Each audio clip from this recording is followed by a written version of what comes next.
Leave You're gonna be him. all right. The neighbor's lantern swung away into the Drink dark. this. Take it slow. He's not your problem, Sophia. You can Thank barely you. feed your own children. Sophia Bennett looked down at the man bleeding into the snow, a stranger broken with nothing left to give anyone, and she thought, neither can I. Then she knelt down and pulled him onto her back anyway. She never told anyone why she did it. She wouldn't have known how to explain it. But that one decision made alone in the cold, with no witness and no reward, was about to change everything she had left. If you believe that kindness always finds its way back, stay with us. Tell us in the comments which city you're watching from tonight, and don't go anywhere because this story is only just beginning. The winter of 1878 didn't arrive gentle in Carbon County, Wyoming.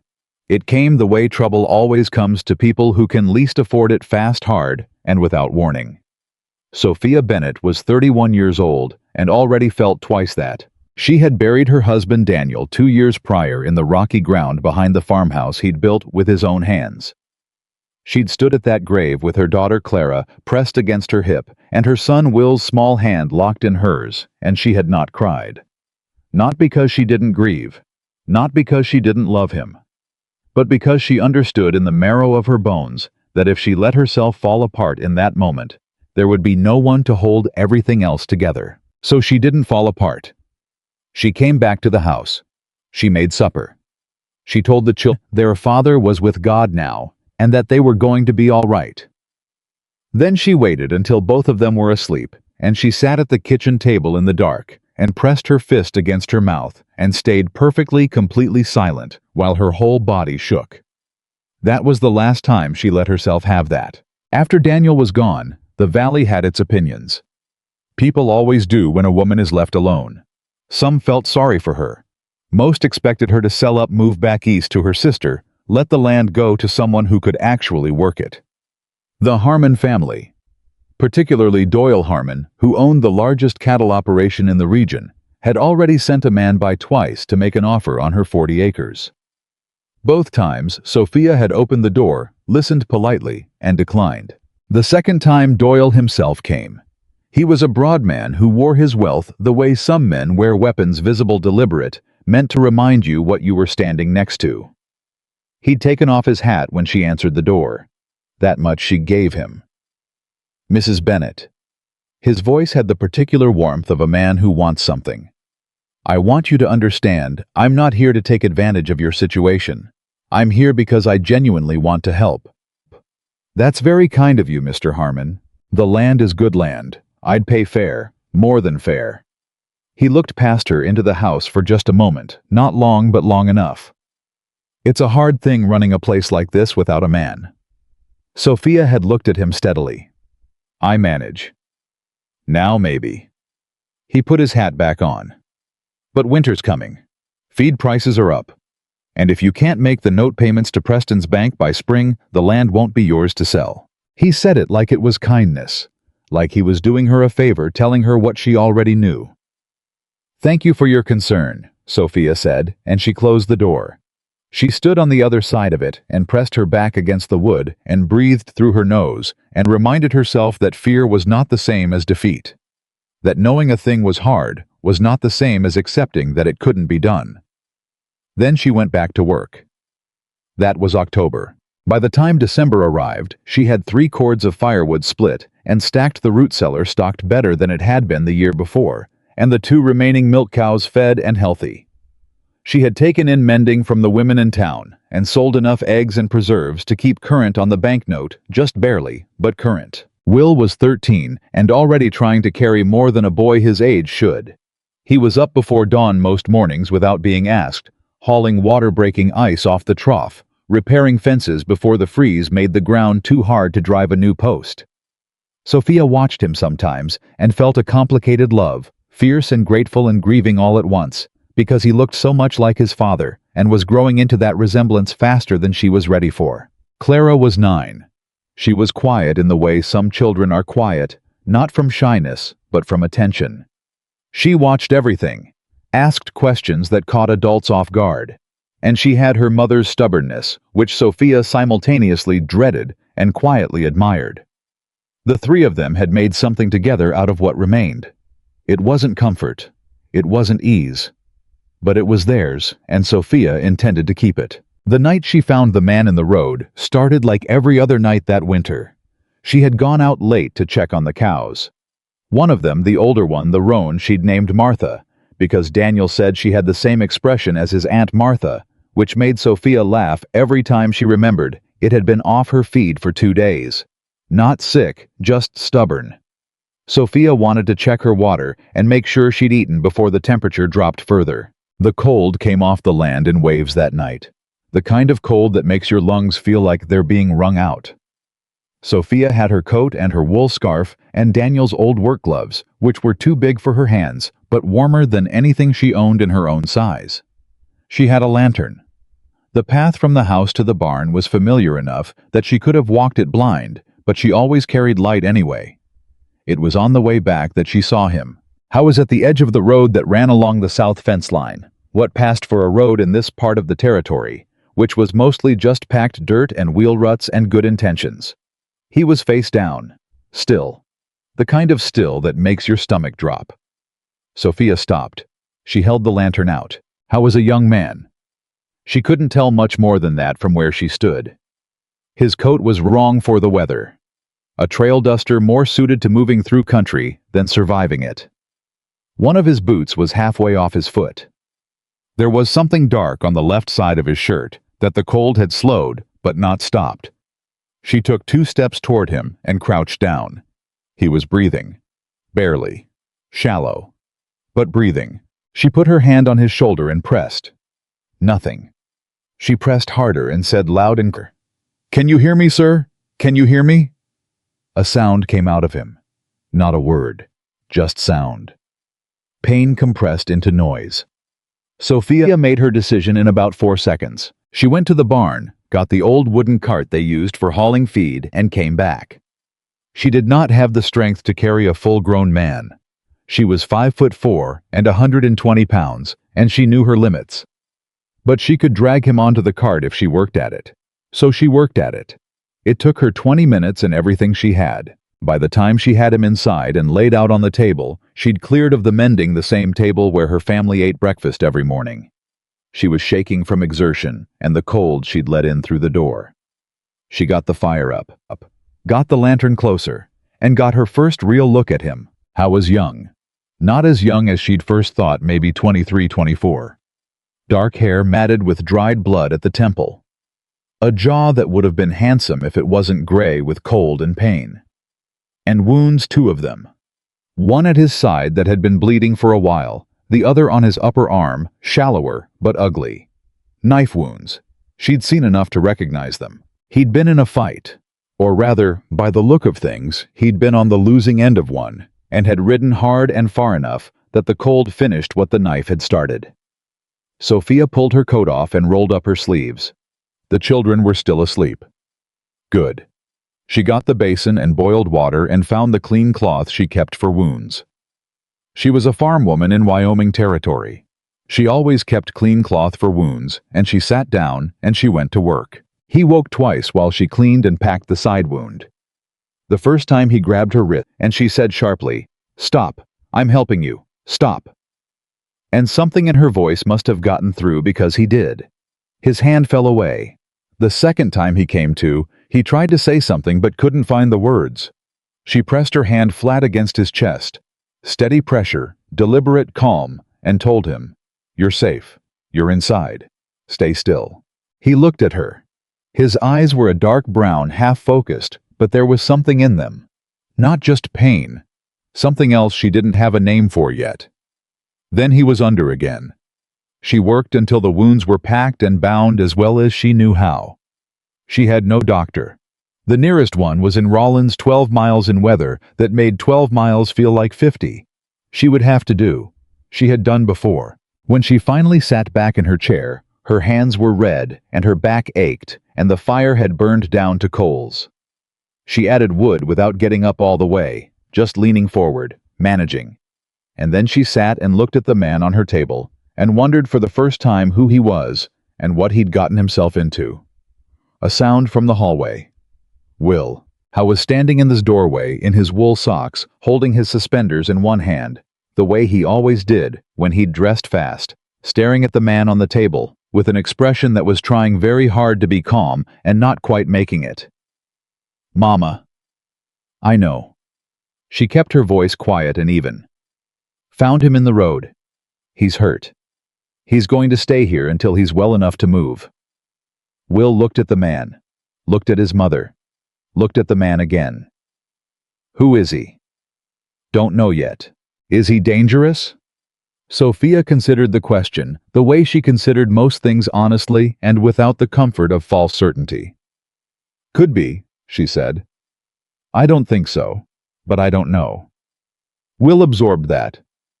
"What do you need me to do?" She felt something rise in her chest. Pride, maybe. Or love so concentrated it felt like something else. "Go back to sleep. I'll need you useful in the morning." He went. Not without another long look at the stranger on the table, but he went. Clara appeared approximately 3 minutes later. "Mama, there's a man." "I know, baby. Bed." "But..." "Clara." One word. The tone that meant there was no conversation happening. Clara went. Sophia turned back to her patient. She pulled her chair to the side of the table, where she could watch his color and his breathing, and she crossed her arms and settled in, and she stayed awake. The town of Millhaven had somewhere between 200 and 250 people, depending on the season and how many drifters were passing through. It was the kind of town that functioned on certainty. Certain people had money, certain people didn't. Certain people's opinions counted, and certain people's didn't, and everyone understood their position without needing it explained. Sophia Bennett's position had changed the day she buried her husband. She'd gone in the course of a year from Daniel Bennett's wife, decent family, good farm, to that widow woman on the South Road struggling, probably won't last. It wasn't said cruelly, at least not always. Mostly, it was just the casual calculus of a community sorting its members. She had less. Therefore, she mattered less. It was simple accounting. Ruth Calhoun, who ran the dry goods with her husband. Ed was probably the closest thing Sophia had to a friend in town. Ruth was plain-spoken in the way of women who've given up worrying what people think and found the experience liberating. She had strong opinions about most things and kept them to herself about 10% of the time. It was Ruth who first told Sophia what people were saying about the stranger. 3 days after Sophia had brought him in, he was still in and out of consciousness, still running fever, but the wounds were holding clean. Ruth appeared at the farmhouse door with a covered dish and an expression that meant she had information she felt obligated to share. "Sit down," Ruth said when they were inside. "I'm fine standing." "Sophia, sit down." Sophia sat. "There's talk." Ruth set the dish on the counter and turned around with her arms crossed. "About the man you brought in. About whether you knew him. Whether he came to you." "He was in the road." "I know that. I believe you. The question is whether the rest of them will." Sophia felt the particular cold that has nothing to do with temperature. "What are they saying?" "Doyle Harmon is saying you took in a drifter, that it's not safe, that a woman alone with 2 children has no business harboring a stranger of unknown character." Ruth's jaw tightened. "He's also saying, and this is the part that matters, that if the man's involved in anything unlawful, the bank might have grounds to call your note early." "The bank note isn't due until April." "I know when it's due." "Can they..." Sophia stopped, recalibrated. "Can Preston actually do that? Call it early?" Ruth didn't answer right away. "I don't know the law well enough to say, but I know Doyle Harmon and Arthur Preston have been hunting partners for 15 years. The room was quiet for a moment. "Who is he?" Sophia asked. "The man. Do people know?" "Frank Heller's boy thinks he saw him in Rollins last fall. Says he got into some business there. Some kind of dispute over cards or money, nobody's sure exactly. There was a man from a cattle outfit looking for him. That's all anyone knows." Sophia sat with that. "You should send him away," Ruth said, but her voice had already conceded that this was not going to happen. "I know you won't. I'm telling you what I think you should do, and then I'm going to leave you to do what you're going to do anyway. He'll die if I move him." "I know. Then I'm not moving him. Ruth looked at her for a long moment, with an expression that mixed exasperation and something that might have been admiration. I'll tell people the fever's gone worse, she said finally. That might buy you a few more days before anyone comes knocking. She left the dish, and she left. Sophia stood in her kitchen and stared at the wall. Then she went back to the sick room. He woke properly on the 5th day. Not the half-conscious surfacing she'd seen the first few nights, the grabbing and the unfocused eyes and the sounds. Really woke. Eyes open and tracking. Breath deeper and steadier. Color coming back to his face. Sophia was mending by the fire when she heard the shift in his breathing. She looked up. He was looking at the ceiling. Then he turned his head and looked at her. She set her mending down and moved to the chair beside him. "Morning," she said. He stared at her. "You're in my home," she said. "My name is Sophia Bennett. I found you in the road 5 days ago. You've had a fever. You're going to be all right." He tried to speak, and his voice came out as something rough and barely audible. "Water." She got him water, helped him get enough of it down without choking. He lay back. "My horse." "Gone. Couldn't find it." Something moved across his face. Loss, maybe. Or just recalculation. "My saddlebag. Here." She'd kept it exactly where she'd found it, in the corner, untouched. She'd not opened it.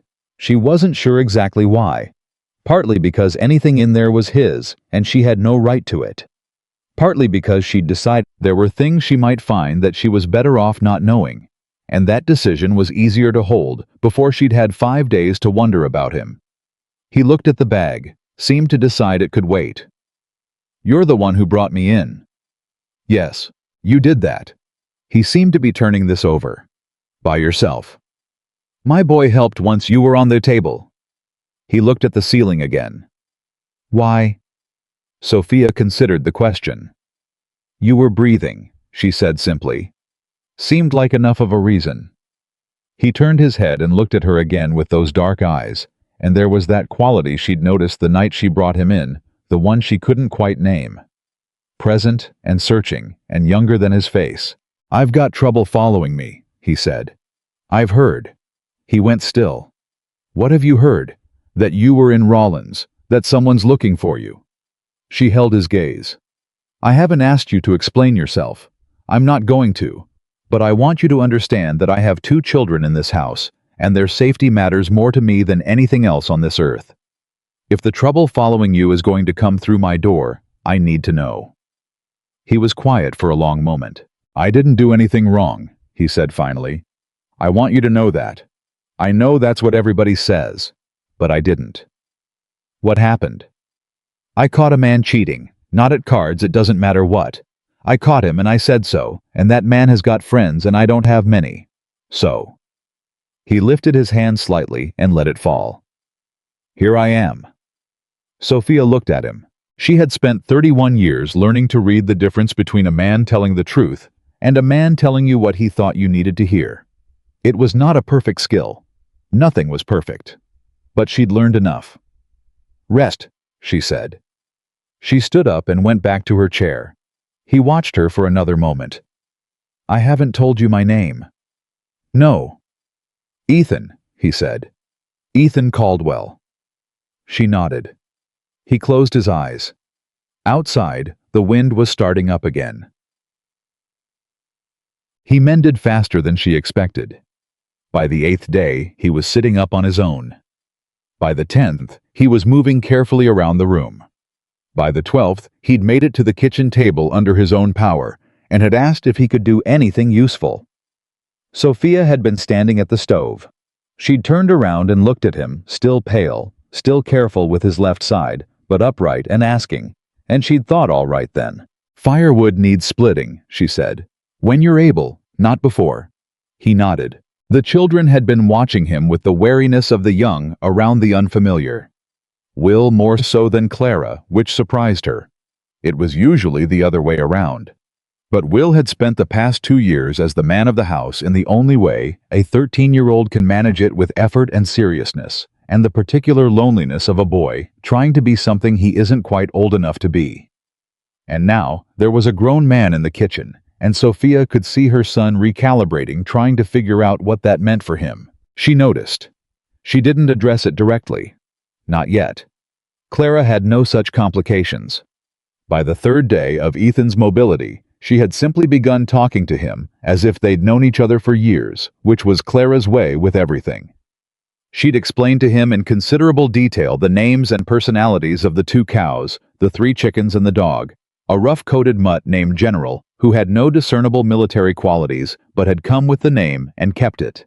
Ethan had listened to all of this with a seriousness that Sophia found unexpectedly funny.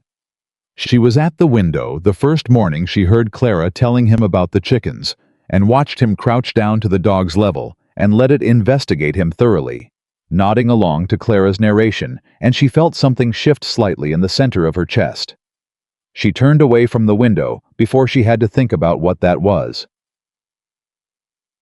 It was on the 14th day that Doyle Harmon came. He didn't come alone. He came with his foreman, a man named Greer, who was large enough that people tended to forget their own opinions when he was in the room, and with Arthur Preston, who was the kind of banker who'd perfected the art of making foreclosure sound like charity.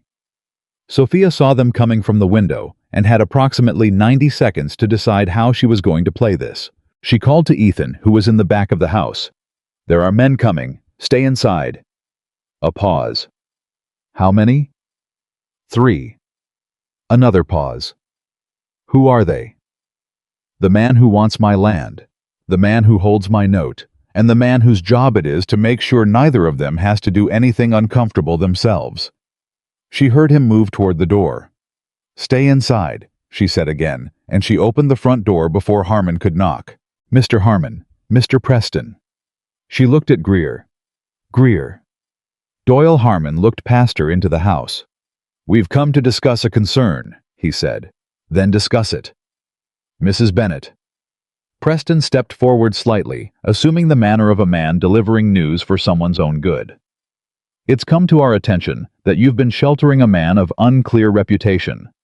We have an obligation, a civic one, you understand, to ensure that the situation is being handled appropriately."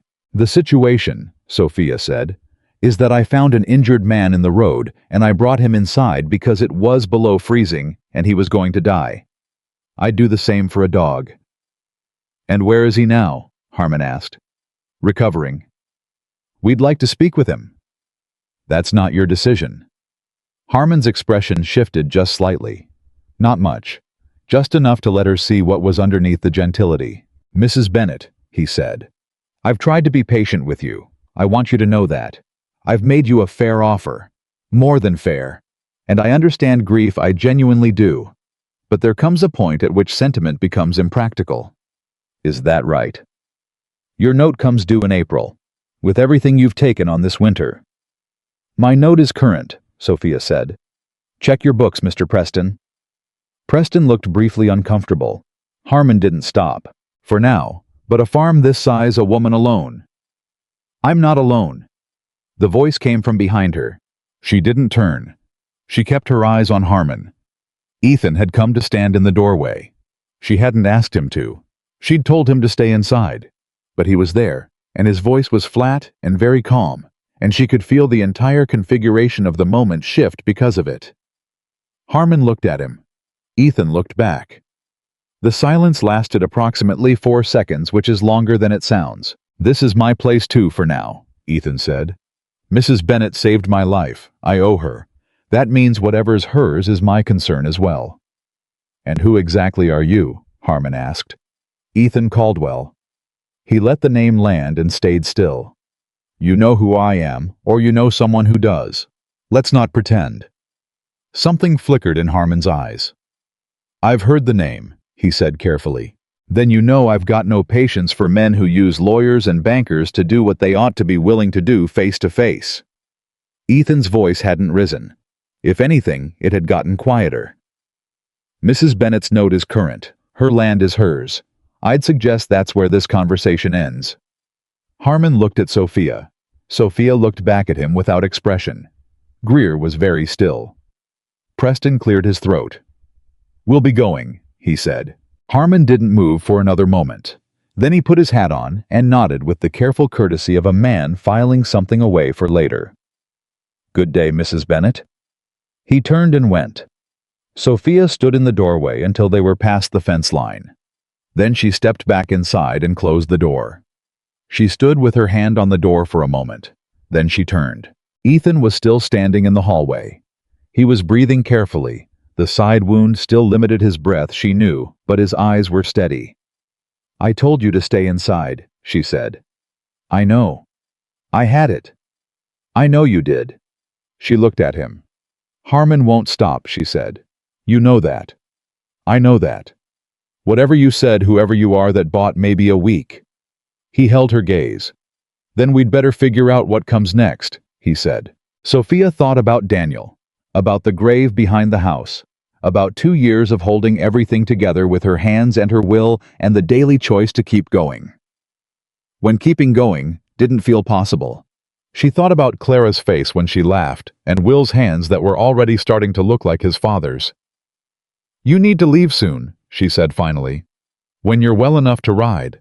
The longer you're here, the more I'm connected to whatever's following you." Something moved across Ethan's face. Not argument, not offense. Something quieter than that. "I understand," he said. He turned and went back to the room she'd put him in. Sophia stood in the hallway. Outside, the wind was picking up again. She could hear Clara talking to General somewhere in the back of the house. Will would be at the woodpile. The cows needed their afternoon feed. Life didn't pause for moments. She put her coat on and went back to work. But that night, sitting alone after the children were asleep, she thought about the look on Doyle Harmon's face when Ethan said the name Caldwell. The way it landed. The way Harmon's entire manner had reorganized itself around whatever he knew or suspected about the man in her house. She thought about what Ethan had said. "Whatever's hers is my concern." She turned those words over in the dark for a long time. Then she banked the fire and went to bed. And outside, the wind came down off the mountains and moved across the frozen land, and somewhere out beyond the fence line, beyond everything Sophia could see or reach or know, whatever was following Ethan Caldwell was still coming. She could feel it the way you feel weather before it arrives. The question wasn't whether it would reach them. The question was whether she'd be ready. She thought, pulling the quilts up, adjusting to the cold, staring at the ceiling in the dark of the room she'd shared with Daniel for 9 years and slept in alone for 2. She thought she would be ready, and she was wrong about that, though not in the way she expected.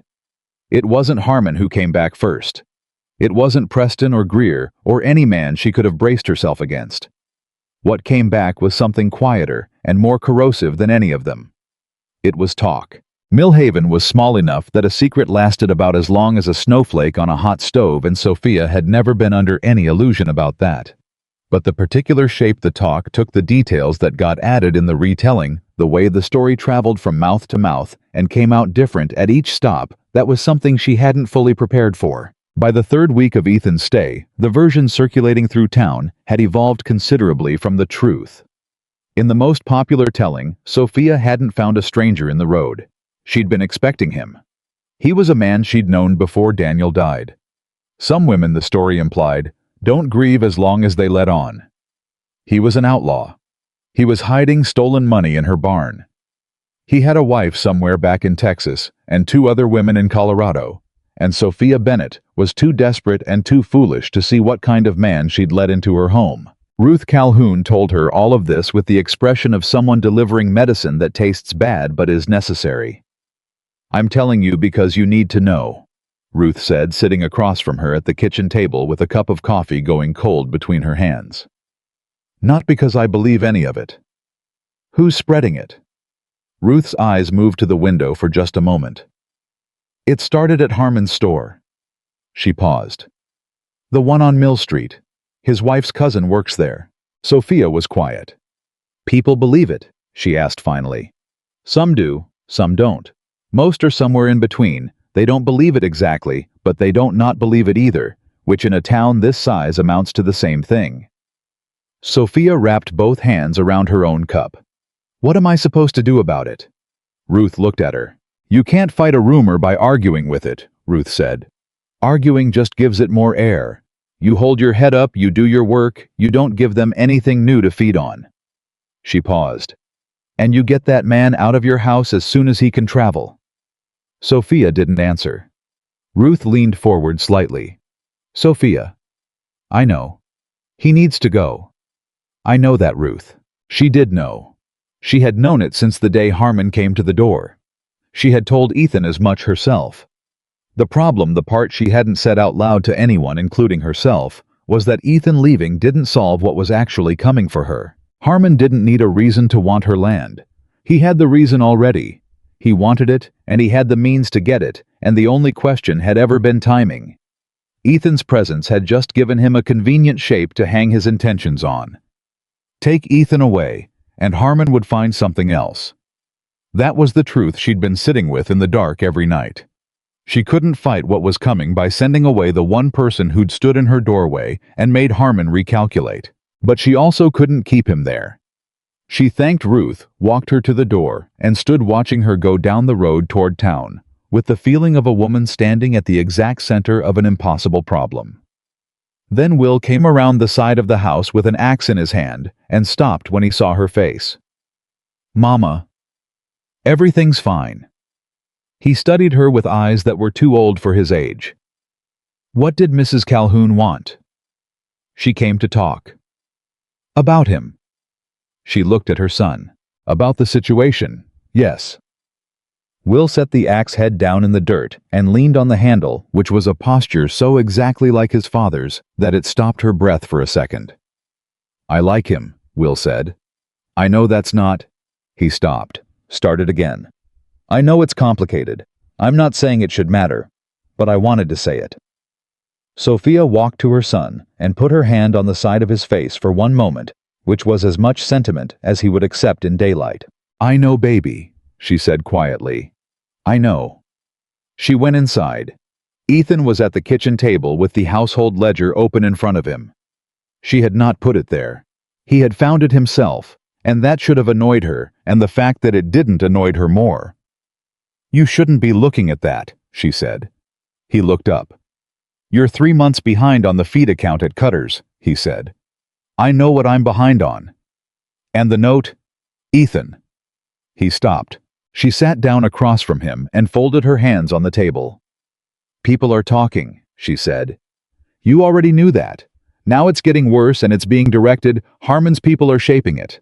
And as long as you're here, it gives him something to work with.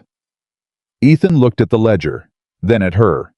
You're telling me to go. I'm telling you the situation. Which is the same thing. She held his gaze. When can you ride? He considered this with the deliberateness of a man being honest rather than optimistic. Few more days, he said. The side's still pulling.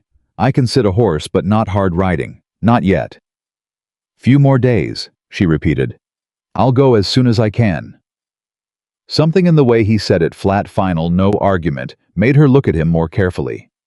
There was something in his face that wasn't quite resignation.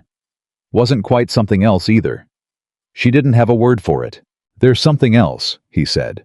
What? He closed the ledger and pushed it aside and put both hands flat on the table. The man who's looking for me. His name is Cole Rafferty. He works for a cattle operation out of Laramie, or he did last I knew. He doesn't work for them anymore. He works for himself. Ethan's jaw tightened. He's not a lawman. He's not anything official. He's a man who decided I embarrassed him and that I needed to answer for it. What did you do to him? I told the truth about him in front of people who mattered to him. She waited. He was skimming from the operation he worked for. Not a little. Enough that when it came out it ended his position and his reputation. I'm the one who found it and said so. Ethan's eyes were level and steady. He blamed me for the consequences of what he did, and he's been following me since October. Sophia absorbed this. The knife wounds. Rollins. He got close. I got away. A pause. Barely. Why didn't you go to a lawman? I did. Marshall and Rollins told me it was a private dispute and to work it out myself. The corner of his mouth moved, though it wasn't a smile. That's the law in this territory. If you've got money, you've got standing. If you don't, you've got advice. Sophia understood that without any further explanation. So he's still out there, she said. Yes. And he knows roughly where you are. He will, if he doesn't already. He met her eyes directly. Which is why I need to go. Not just for your reputation, for your safety. Rafferty doesn't, he's not careful about who gets in his way. She felt it then, the cold thing. Not fear exactly. She'd been through enough that fear had gotten familiar, but the specific chill of knowing a threat was real and close and had a name. How dangerous is he? Ethan didn't hesitate. Very. The word landed in the kitchen and stayed there. All right, Sophia said quietly. 3 more days. Then you ride. He nodded. She started to stand. Sophia. She stopped. Whatever happens after I leave with Harmon with the note with any of it. He stopped. There was something working in his face that she couldn't quite read. You shouldn't have to fight it alone. I know that's not worth much right now, but I want you to know I know it. She looked at him for a long moment. Get some rest, she said. Your color's still off. She picked up the ledger, set it back on its shelf, and went outside. She stood in the cold for a moment with her eyes closed. Then she opened them and went to feed the cows. The third day brought a thaw. Not the real thaw, it was still only December.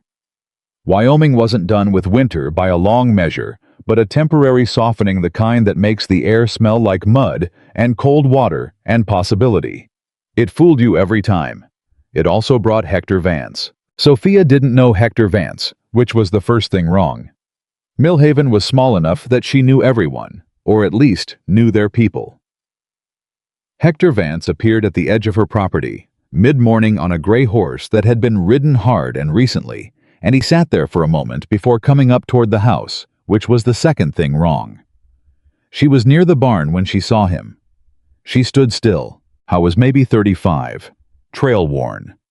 Dusty in a way that December didn't account for. He'd been riding a long time, and in weather worse than today's. He had the particular stillness of a man who's learned to keep his expressions controlled, and his eyes moved across the property in a way that cataloged rather than observed. Morning, he called out. Morning, Sophia said, and didn't move. Looking for a woman named Bennett. Sophia Bennett. This the right place? Who's asking? He touched the brim of his hat. Hector Vance. I've got a letter for her. From a man named James Caldwell out of Cheyenne. Sophia's pulse shifted. I'm Sophia Bennett, she said. He reached into his coat and produced an envelope and brought it to her. He handed it over without dismounting, which was either manners or calculation, and then he sat his horse and waited. She looked at the envelope. Unopened. Her name on the front in handwriting she didn't recognize. She looked up at Vance. You ride a long way to deliver letters. James Caldwell paid me well to deliver this one. He held her gaze. He said to tell you read it before you decide anything. Those were his exact words. She turned the envelope over. You know what's in it? No, ma'am. You know James Caldwell. I've done work for him before. He's a straight dealer. That's all I can tell you. She looked at him for another moment. He didn't fidget, didn't look away, didn't do any of the things a man does when he's lying. Thank you for riding out, she said. He touched his hat again, turned the horse and went. Sophia stood in the cold with the letter in her hand. She went inside. Ethan was standing in the kitchen doorway. He had seen Vance from the window. She could tell by his posture the particular alertness in how he was holding himself. James Caldwell, she said. Something moved through his expression. My uncle, he said. She held out the letter. He didn't take it. It's addressed to you, he said carefully. Your uncle sent it to me about you. I think you'd better read it. I took it. Broke the seal. Read it. His face was still for most of it. Then at some point near what she guessed was the end, something changed. Not dramatically. Not the way things change in stories. Just a small contraction around the eyes. The kind of change a person makes when they're absorbing something they already feared. He lowered the letter. What does it say? she asked. Rafferty knows I'm here, he said. Or knows I was here.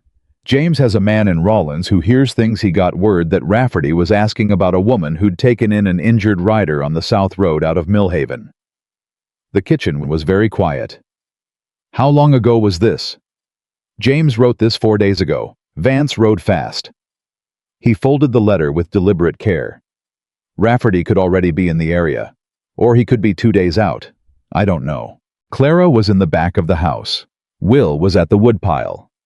Sophia thought about both of them with a precision that was almost physical, where they were, what was between them and the door, what she would do if she stopped that line of thought. You need to go today, she said. I know. Not in 3 days, today. I know, Sophia. If he comes here and I know. His voice was not raised. It was very quiet. It was the voice of someone who understood the weight of what they'd brought into someone else's home. I'll leave within the hour. I'll get your things. She turned. His hand caught her arm. Not grabbing, just a touch light enough to stop her without force. She turned back. He looked at her with those dark eyes that had been half dead in the road 3 weeks ago and were fully, completely present now. I'm sorry, he said, for what I've brought to your door. I need you to know I'm sorry. She looked at him for a long moment. Don't be sorry, she said quietly. Just go far enough that he follows you away from here. She pulled her arm free gently and went to get his things. How was gone by noon? He had shaken Will's hand at the door, which Will received with the serious gravity of the young man he was becoming. He'd crouched to Clara's level and said something to her quietly that Sophia didn't hear, and Clara had nodded with the sober expression she sometimes got when something felt important to her. Then he'd looked at Sophia. I meant what I said at the door, he told her. To Harmon. Whatever's yours is my concern. You're not here anymore, she said. Doesn't change it. She handed him his saddlebag. Their hands didn't quite touch. Almost, but not quite. Ride safe, Ethan Caldwell, she said. He took the bag. Looked at her one more moment. Then he walked to the horse she'd lent him. Her neighbor's horse borrowed on the excuse of needing to check a fence line, and he mounted carefully, favoring his left side, and he rode south without looking back. Sophia stood at the door until he was out of sight. Clara appeared at her elbow. He said he'd come back, Clara announced. Sophia looked down at her daughter. What? When he crouched down and talked to me, he said he'd come back. Clara looked up at her with those serious eyes. Is that true? Sophia thought about the right thing to say. The honest thing. The thing that wouldn't build something up in her daughter that would just have to be taken down later. I don't know, baby, she said finally. Clara considered this. He meant it, she said with the certainty of a child who has decided. She went back inside. Sophia stayed at the door. The road was empty. Cole Rafferty arrived in Millhaven 2 days later. Sophia knew it before she saw him. Ruth came to her in the morning with the look of someone who has been moving fast and has information that can't wait. There's a man at the Millhaven Inn, Ruth said without preamble. Arrived last night, asking questions about a rider who came through recently. Injured, dark-haired. She paused. He's been talking to Doyle Harmon. Sophia felt the cold thing again. What kind of man? The kind you don't want sitting across from you. Ruth pressed her lips together. Ed talked to Frank Heller's boy, who talked to the man at the stable who saw him come in. He's got a rifle and a short temper, and he paid for a week's room, which means he's not in a hurry. He's not going to find Ethan here, Sophia said. No, but he's going to find out you're the one who hit him. Ruth's voice was careful and controlled in the way of someone managing their own alarm. And if he's the kind of man Ed thinks he is, that's its own kind of trouble. Sophia sat down. Does he know Ethan is gone? I don't think so yet. If Harmon tells him, Harmon will tell him whatever's useful to Harmon, Sophia said. Yes, she thought fast. The kind of thinking that happened in her chest as much as her head, a rapid sorting of what she had, what she didn't have, what could be moved, and what couldn't. I need you to do something for me, she said. Ruth waited. I need you to find out everything you can about Cole Rafferty without him knowing you're asking. Where he's from, who he worked for, whether there are any warrants." She met Ruth's eyes. "If he has a criminal record, that changes things. I'm not a detective, Sophia." "No. But Ed knows the telegraph operator, and the telegraph operator talks to every lawman in this territory. One quiet question from Ed about whether there's paper out on a man named Rafferty." Ruth was quiet for a moment. "I'll talk to Ed," she said. After she left, Sophia sat at the kitchen table and thought about Cole Rafferty, sitting in the Millhaven Inn, asking questions, talking to Doyle Harmon, paying for a week's room. Not in a hurry. That was the part that sat worst with her. A man in a hurry was dangerous in a way you could see coming. A man who wasn't in a hurry was something else entirely. Will came in from outside and stopped when he read her face. What happened? She looked at her son. She had spent 2 years protecting him from the weight of things he was too young to carry. She had made that choice deliberately again and again, and she believed it was the right one. She also knew that her son was not in any meaningful sense a child anymore. "Sit down," she said. "I need to tell you something." He sat. She told him about Rafferty. Not everything, not the depth of her own fear, not the specific shape of what she was calculating, but the facts. A man was in town looking for Ethan. He'd been talking to Harmon. He would probably come here. Will listened without interrupting. When she was done, he was quiet for a moment. "What do we do?" he asked. Not what do you do. What do we do? She looked at her son and felt Daniel in him so strongly it almost took her breath. "We go about our business," she said. Quietly, carefully. "We don't give him anything and we don't run from anything. And we wait." "For what?" "To see what kind of man he is when he comes to our door." Will nodded slowly. "And if he's the bad kind, then we handle it." He nodded again, stood up, put his hat back on. "I'll be at the woodpile," he said, and he walked out. Sophia watched him go. Rafferty came the next morning. Sophia had been expecting him and told herself that expectation would make it easier. It didn't. He was a large man. Not Greer large, not the kind of large that looks like a wall, but solid, deliberate. He moved with the economy of someone who had learned not to waste anything, including gesture. His face was weathered to the point where it was difficult to read, which she suspected was not entirely accidental. He knocked. She opened the door. He looked at her with eyes that were a pale, flat gray, like overcast sky with nothing behind it. "Mrs. Bennett," he said. Not a question. "That's right." "Cole Rafferty. I'm looking for a man named Ethan Caldwell. I have reason to believe he was in your care recently." "I took in an injured traveler," she said. "He gave me a name. I didn't verify it."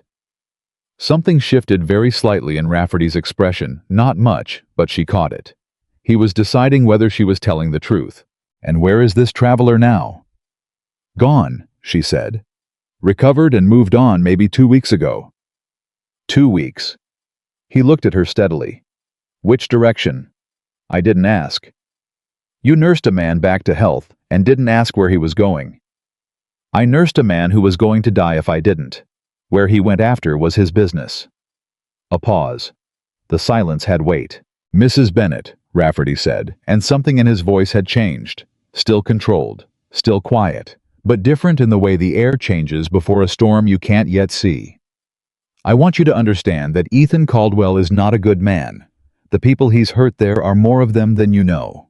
I'd hate for a woman in your situation to find herself connected to consequences she didn't earn." Sophia looked at him without moving.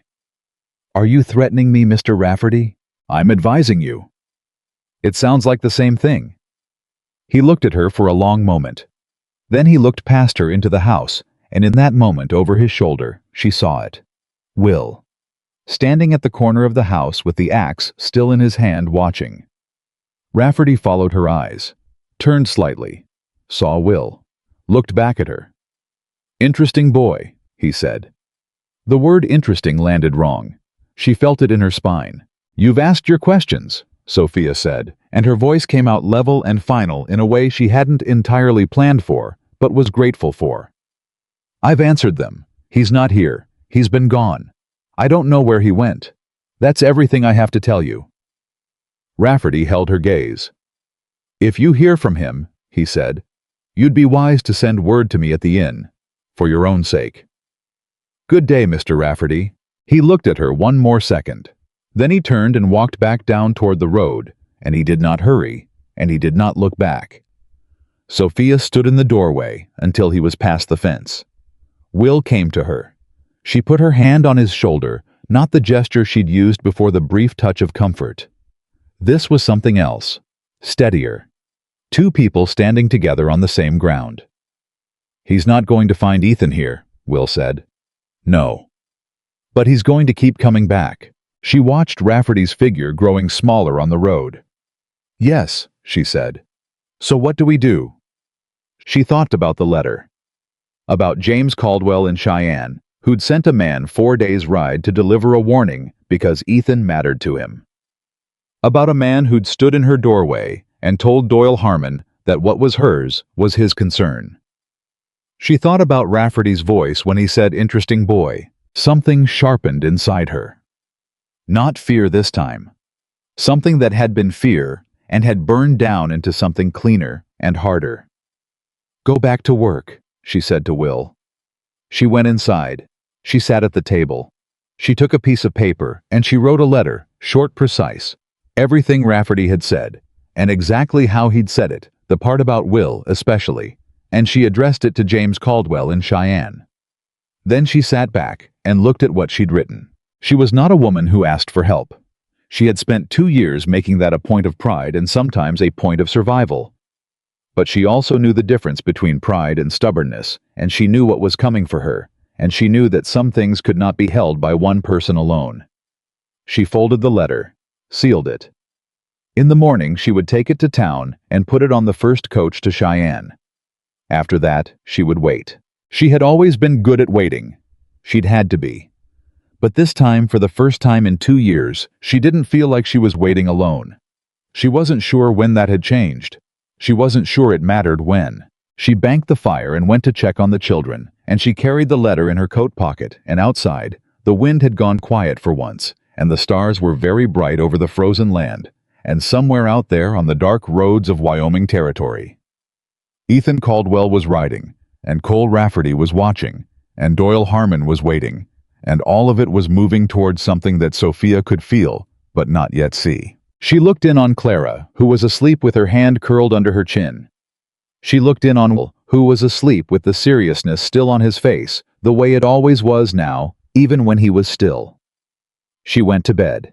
She did not sleep for a long time. But she was not afraid. That she thought was something, and she held on to it the way you hold on to the one solid thing in a room that's shifting under your feet, because the days that followed did not get easier. Rafferty did not leave. He had paid for a week at the Millhaven Inn, and he was getting his money's worth. He appeared at the feed store, at the stable, at the small restaurant on the main road, where the ranchers ate on Fridays. He asked questions in the measured, unhurried way of a man who understood that patience was its own kind of pressure. He bought drinks for men who liked to talk. He listened more than he spoke. And slowly, the way water finds every crack in a foundation, he was building a picture of Ethan Caldwell's time in Millhaven, and of the woman who had sheltered him. Ruth reported this in increments, each one slightly worse than the last. On the 4th day after Rafferty's visit to the farm, Ruth came with the news that he had spoken to Arthur Preston at the bank. Not about Ethan. About Sophia's note. About the terms. About what happened to the property if a payment was missed. On the 5th day, she reported that Rafferty and Doyle Harmon had eaten supper together at the restaurant. 2 hours. She didn't know what was said. On the 6th day, she came to Sophia's door in the early afternoon, looking like she'd been holding something in for hours and had finally run out of room for it. They're working together, she said before she'd even taken her coat off. Harmon and Rafferty. I don't know the exact arrangement, but Ed heard from the telegraph operator that a message went out from Harmon's office to a law firm in Cheyenne 2 days ago, a firm that handles property disputes. Sophia set down what she was holding and turned around fully. Property disputes. That's what Ed said. What kind of property disputes? The kind, Ruth said carefully, where someone's looking for a legal mechanism to force a sale. The room was very quiet. Sophia had known Harmon wanted the land.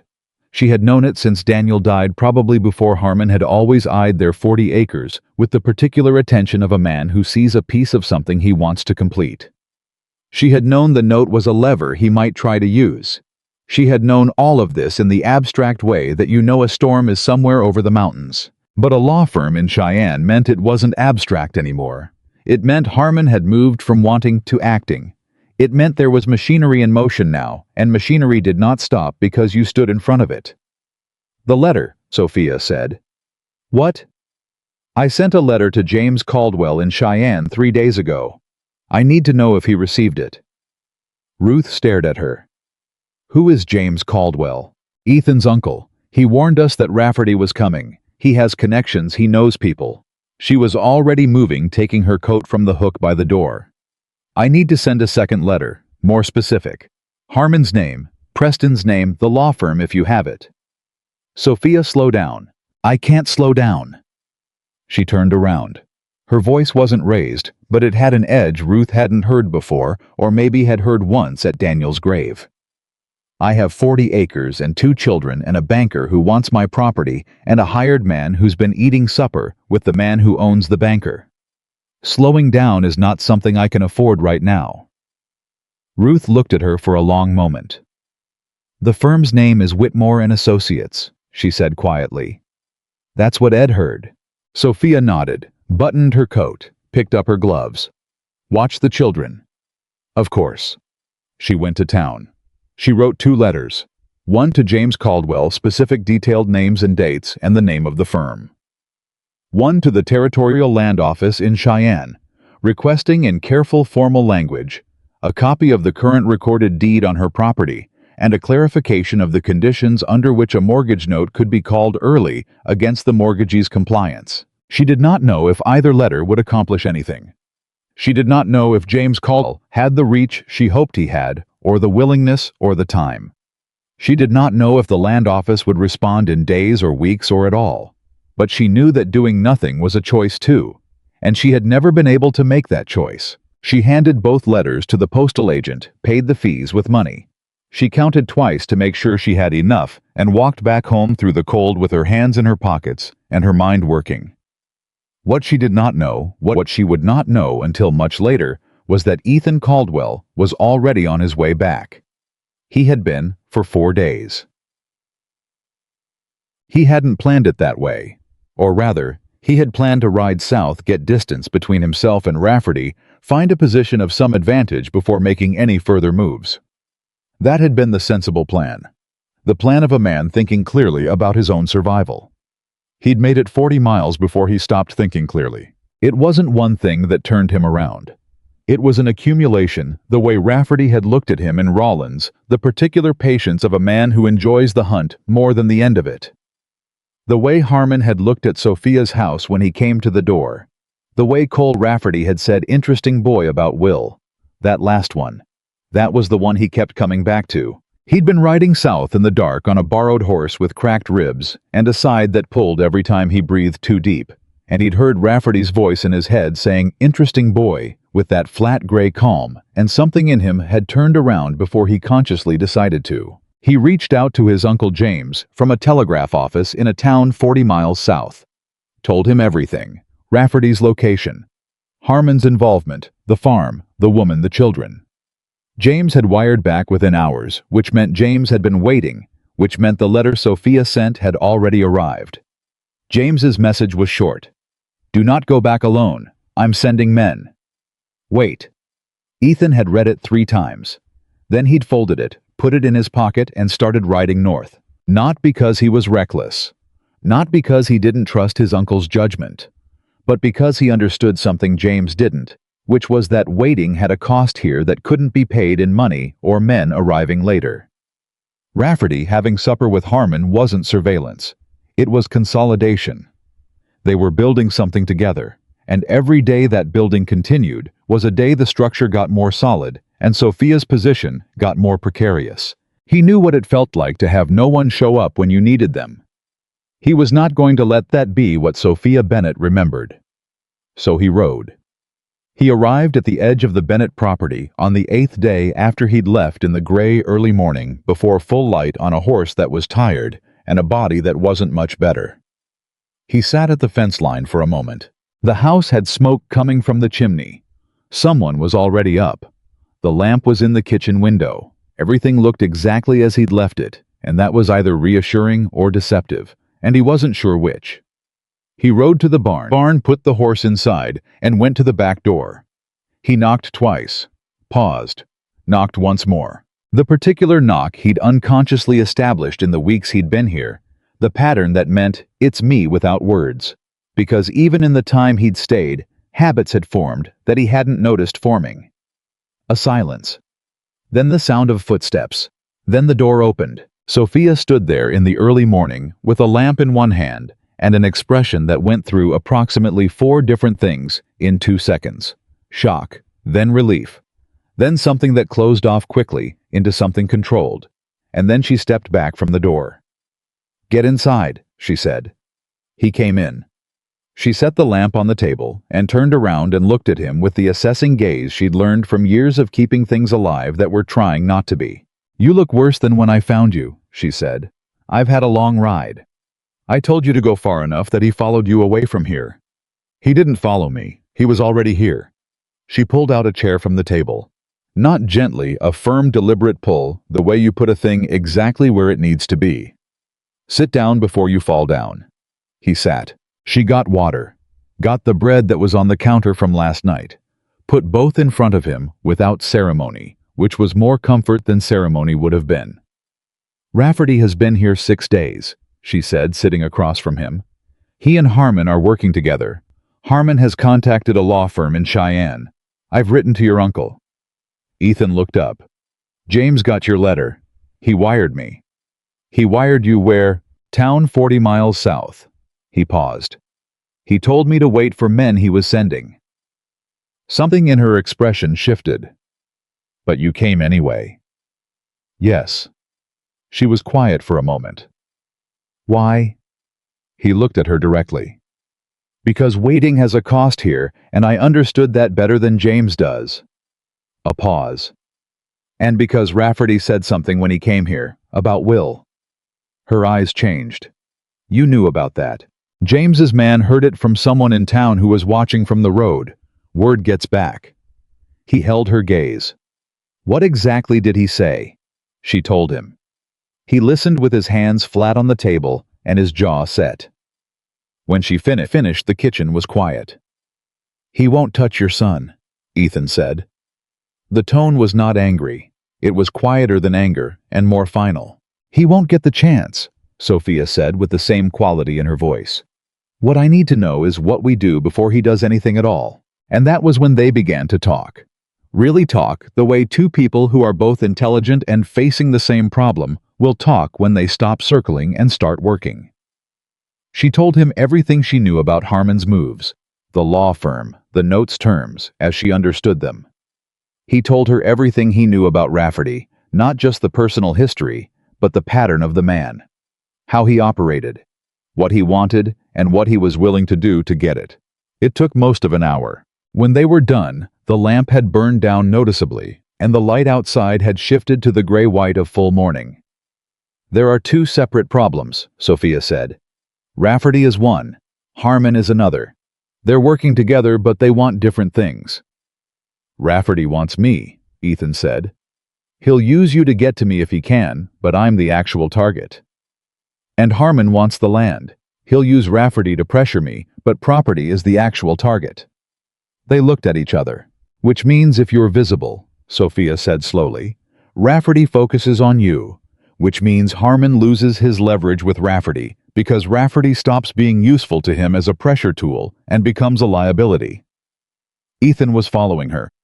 "And if we can document what Harmon is doing," he said, "the arrangement with the law firm, the coordination with Rafferty, then Harmon is exposed. And a man like Harmon, who has spent a career being respectable, is more afraid of exposure than anything else." She had gotten there before him.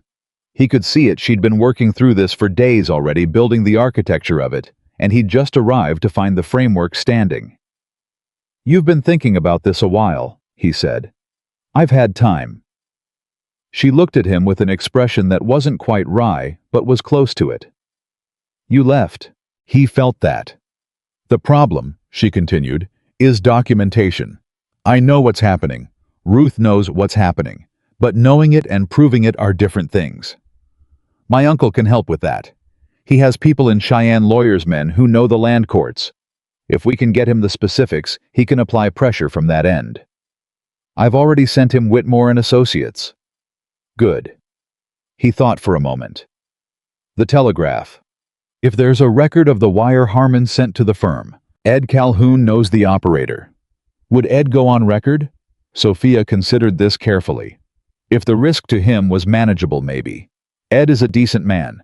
He's also a man with a business in this town, which means he's a man who has to live next to Doyle Harmon indefinitely. What if Harmon's position in this town was about to change significantly? She looked at him. "That's a large promise to make," she said. "My uncle is James Caldwell." He let that land for a moment. He helped build 2 of the 5 largest cattle operations in this territory. He has the ear of the territorial governor. He is not a small power, Sophia. He's been a quiet one. Him. Why hasn't he helped you before, with Rafferty, with all of it? The question was direct, and she deserved a direct answer.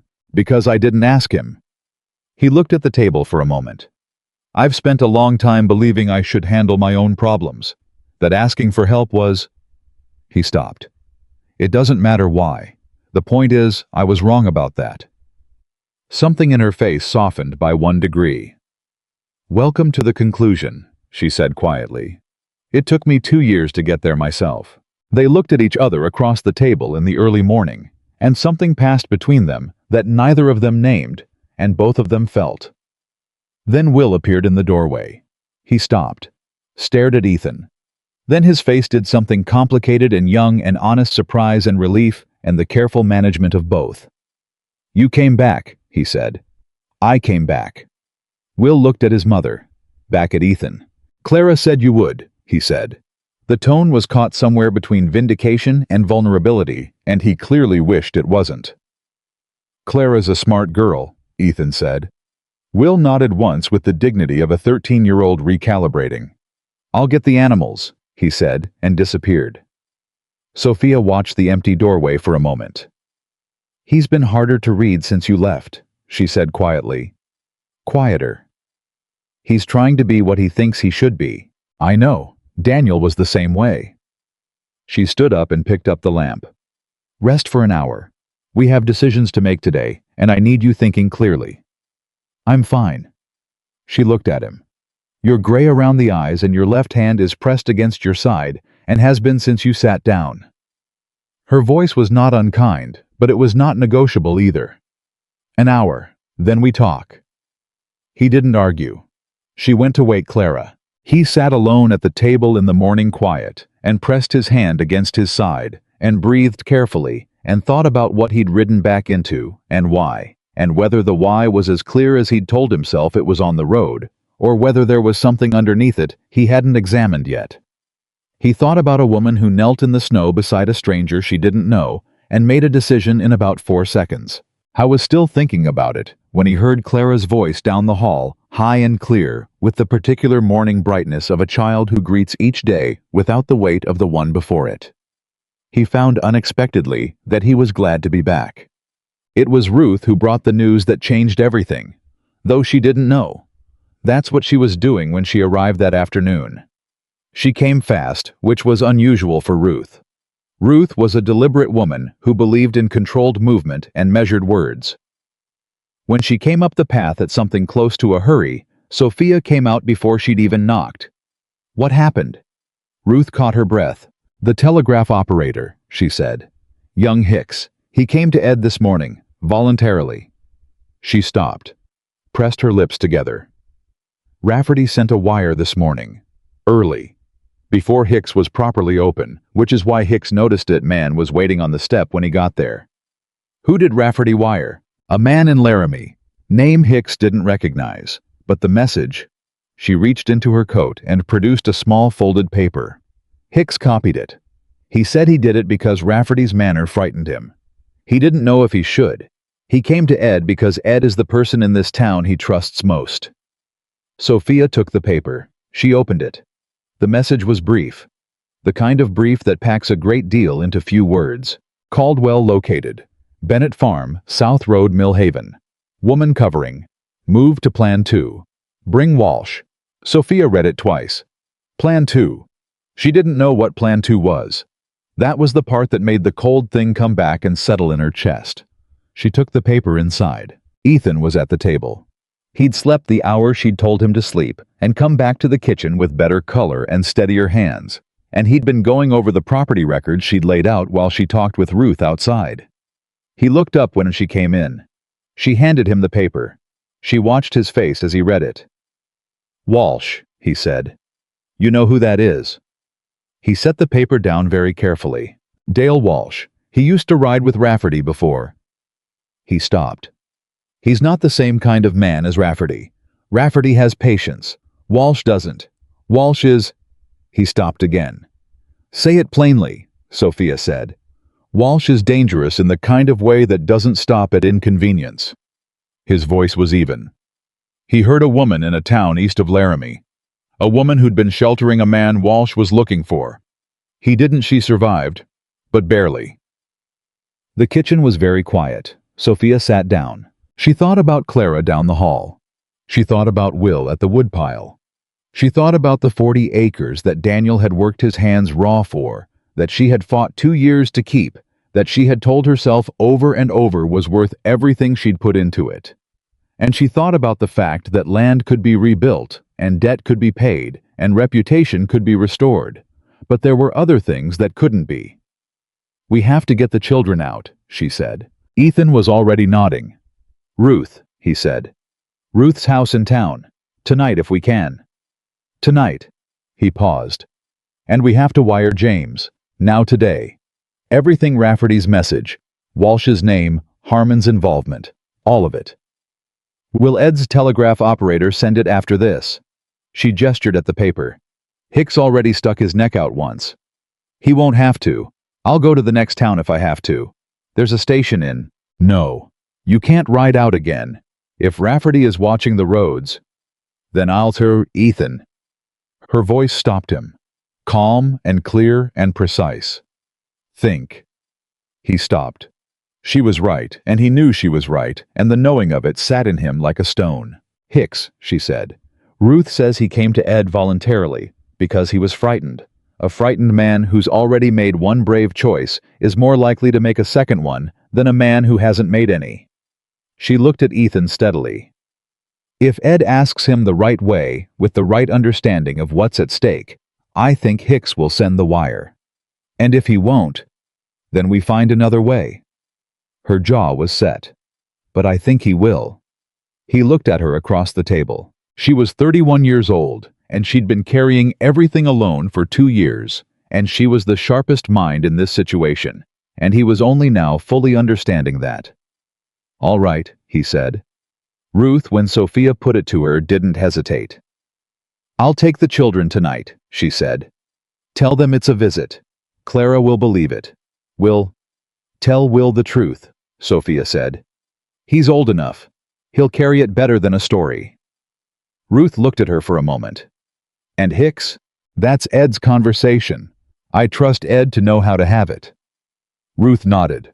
Her face had the compressed, focused expression of a woman who has decided to stop being cautious. I'll talk to Ed before supper, she said. She left. Sophia turned to find Ethan standing behind her. I need you to understand something, he said. All right. When Walsh comes, and he's coming, probably within 2 days, Rafferty will use him as the threat and position himself as the solution. He'll come to you after Walsh makes his presence felt, and he'll offer to make it stop, in exchange for something. My cooperation in finding you. Or your silence about the arrangement with Harmon. She thought about this. He's offering me a choice between 2 kinds of losing, she said. Yes. And he's counting on you to be frightened enough to take one of them. She looked at Ethan. "And what are you counting on?" He looked back at her with those dark eyes that had been half dead in the snow 3 weeks ago. "I'm counting on you to be exactly who you are," he said. Something moved through her. Not quite the thing that had been moving through her when she turned away from the window 3 weeks ago. Something further along than that. She didn't name it. "Then we'd better be ready," she said. That night she helped Clara pack a small bag for what she'd called a special visit to Mrs. Calhoun's. Clara accepted this with the adaptability of the young and spent 10 minutes deciding which of her 2 good hair ribbons to bring. Sophia sat on the edge of the bed and watched her daughter deliberate and felt a love so large it was almost unbearable. "Can General come?" Clara asked. "General will stay and keep watch here. He's not a good watchdog. He likes everyone." "Then he'll be friendly to the right people," Sophia said. She pulled Clara close and held her for a moment longer than usual, her face against the top of her daughter's head. Clara allowed this with the tolerance of a child who doesn't yet understand why adults sometimes need to hold on. "I'll be back before you know it," Sophia said. "I know," Clara said, pulling back with the certainty of someone who simply believes this. "You always come back." Sophia watched Ruth take both children down the road toward town in the early dark. Will walking beside Ruth with his shoulders back and his face carefully neutral. Clara talking steadily about the ribbons and the dog, and whether Mrs. Calhoun had the kind of cookies with the sugar on top. She watched until she couldn't see them anymore. Then she went inside where Ethan was at the table with a lamp and a piece of paper and a plan that they were going to have to get exactly right. Because Cole Rafferty was patient, and Dale Walsh was dangerous, and Doyle Harmon was powerful, and all of that was true. But Sophia Bennett had fought alone for 2 years. She wasn't alone anymore, and the man sitting at her kitchen table had ridden 40 miles away and turned around, and that meant something she hadn't let herself think about too directly yet, because there were more immediate things to attend to.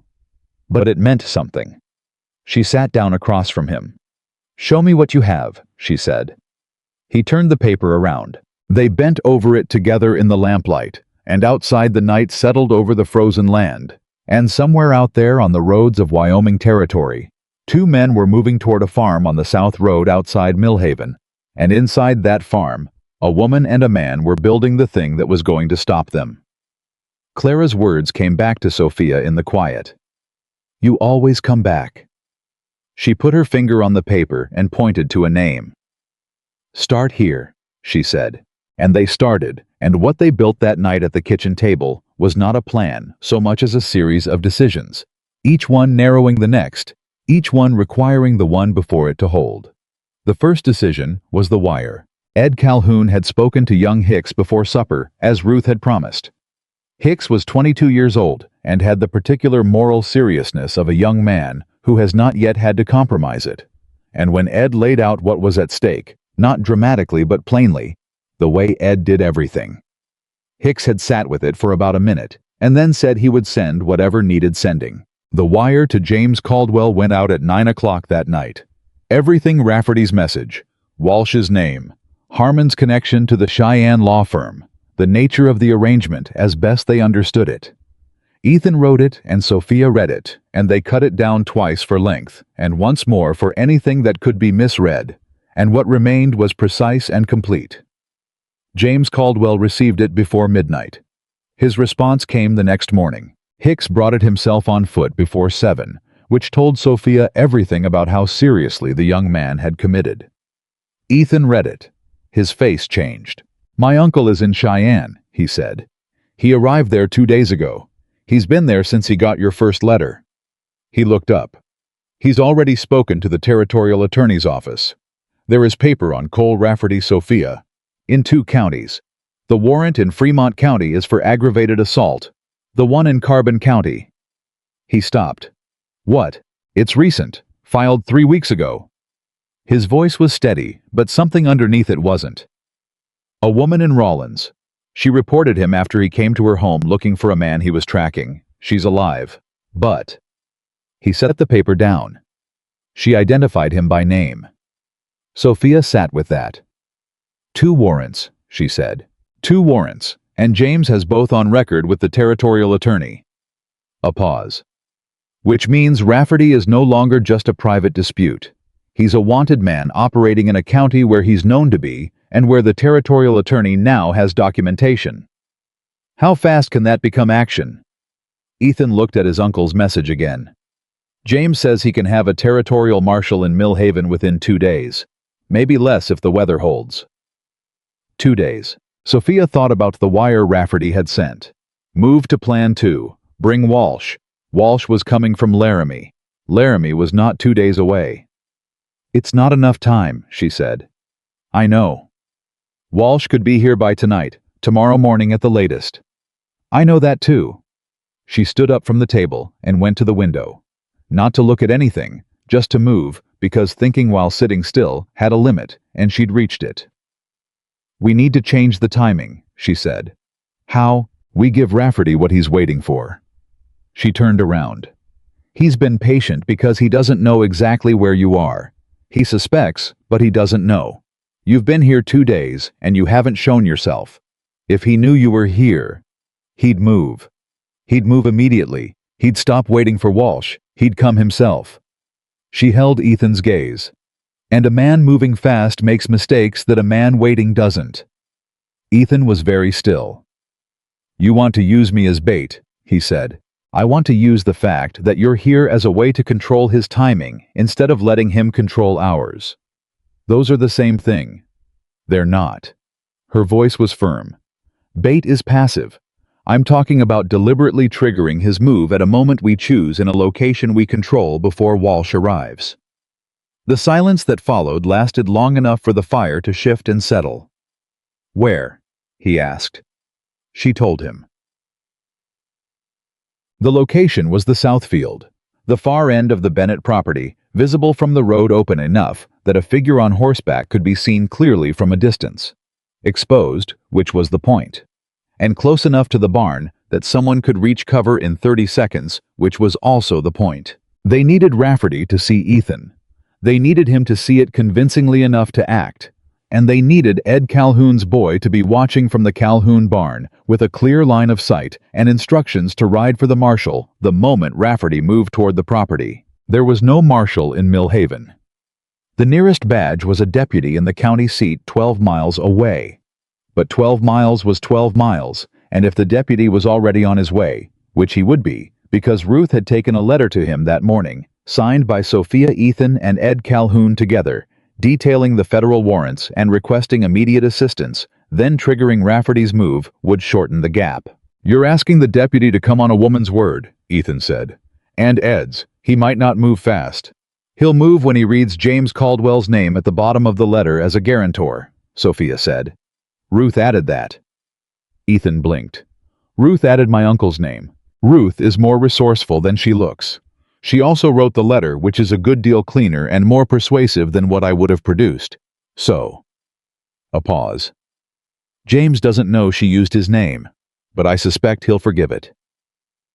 For the first time in days, something moved across Ethan's face that was almost a smile. All right, he said. It almost worked exactly as planned. The part that didn't was Doyle Harmon. They had accounted for Rafferty. They had accounted for Walsh, whose arrival they'd moved to minimize by triggering things early. They had not fully accounted for Harmon deciding that morning to stop waiting for other people to do his work. Sophia was at the barn when she heard the horses on the road, not from the south where she'd been watching for Rafferty, but from the north. Town direction. 2 horses. Harmon and Greer. She straightened and walked to the fence and waited. Harmon came up to the fence line and stopped his horse. Greer stopped a half-length behind him, which was his customary position. Mrs. Bennett. Harmon's voice had dropped the warmth it usually performed. What was underneath was not hostile exactly. It was the voice of a man who has decided to stop being indirect. I think it's time we had a plain conversation. Then have it. Ethan Caldwell is on your property. She kept her face still. Is he? Don't. The word was flat. I'm not asking. I know he's here. I know he came back 2 days ago. I know because I have a man who watches this road, and I pay him to know what moves on it. He looked at her directly. What I want you to understand is that what's coming for Caldwell is not something you can stop. And the question you need to answer for yourself is whether you intend to go down with him. I don't know what you think is coming, Sophia said. I think you know exactly what's coming. And I think you're a smart enough woman to understand that Caldwell is not worth your farm, your reputation, or your children's security. She looked at him. My children, she said carefully, are not part of this conversation. I'm making them part of it, because you should be thinking about them. His voice had the quality of a man who believes he is being reasonable. I've made you a fair offer, more than fair. I'll honor it right now today. You take the offer. I handle the situation with Preston. Your note disappears, and you walk away with enough to start clean somewhere that isn't carrying all this. He gestured at the farm, at the road, at everything. All this difficulty. And Ethan. Harmon's jaw moved slightly. Ethan Caldwell is not your problem to solve. He's my guest. He's a man with enemies on his way, and you are standing in the crossfire.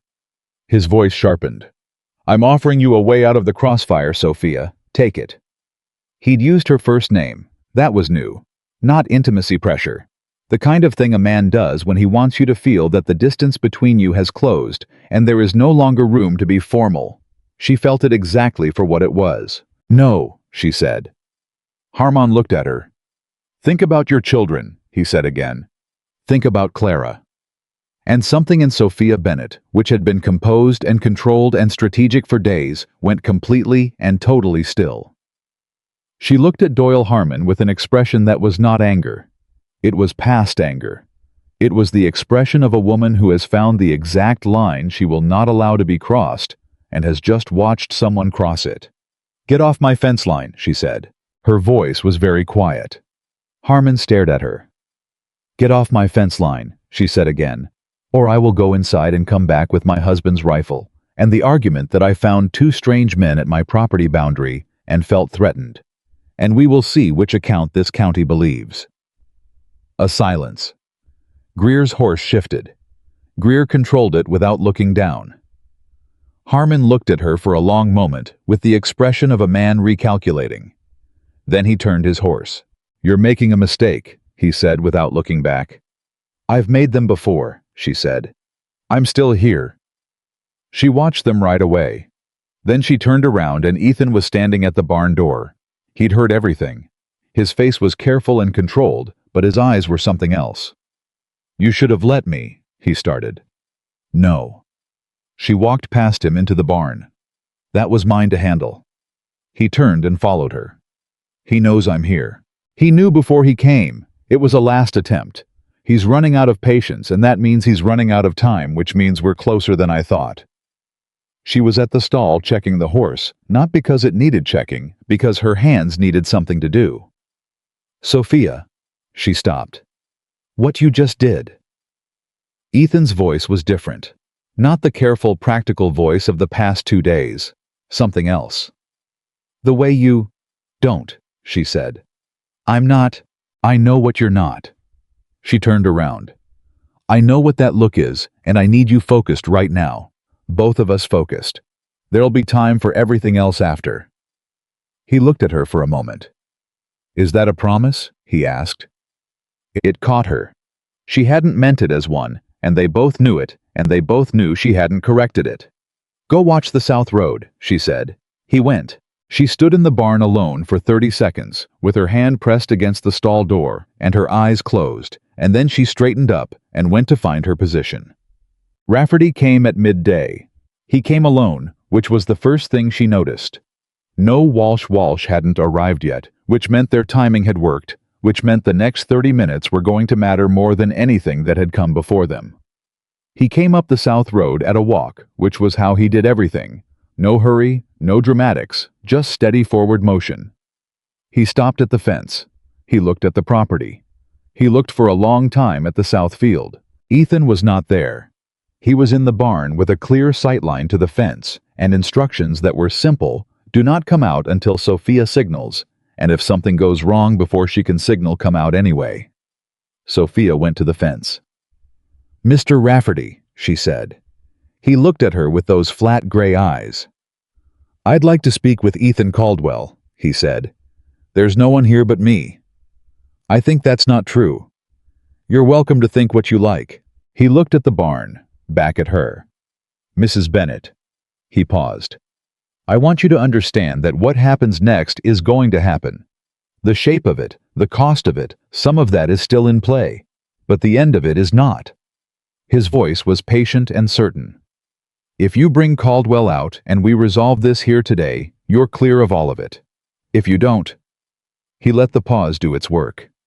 "Dale Walsh arrives tonight." She kept her breathing even. "I know about Dale Walsh," she said. Something shifted in his expression for the first time. "Not much. Just enough."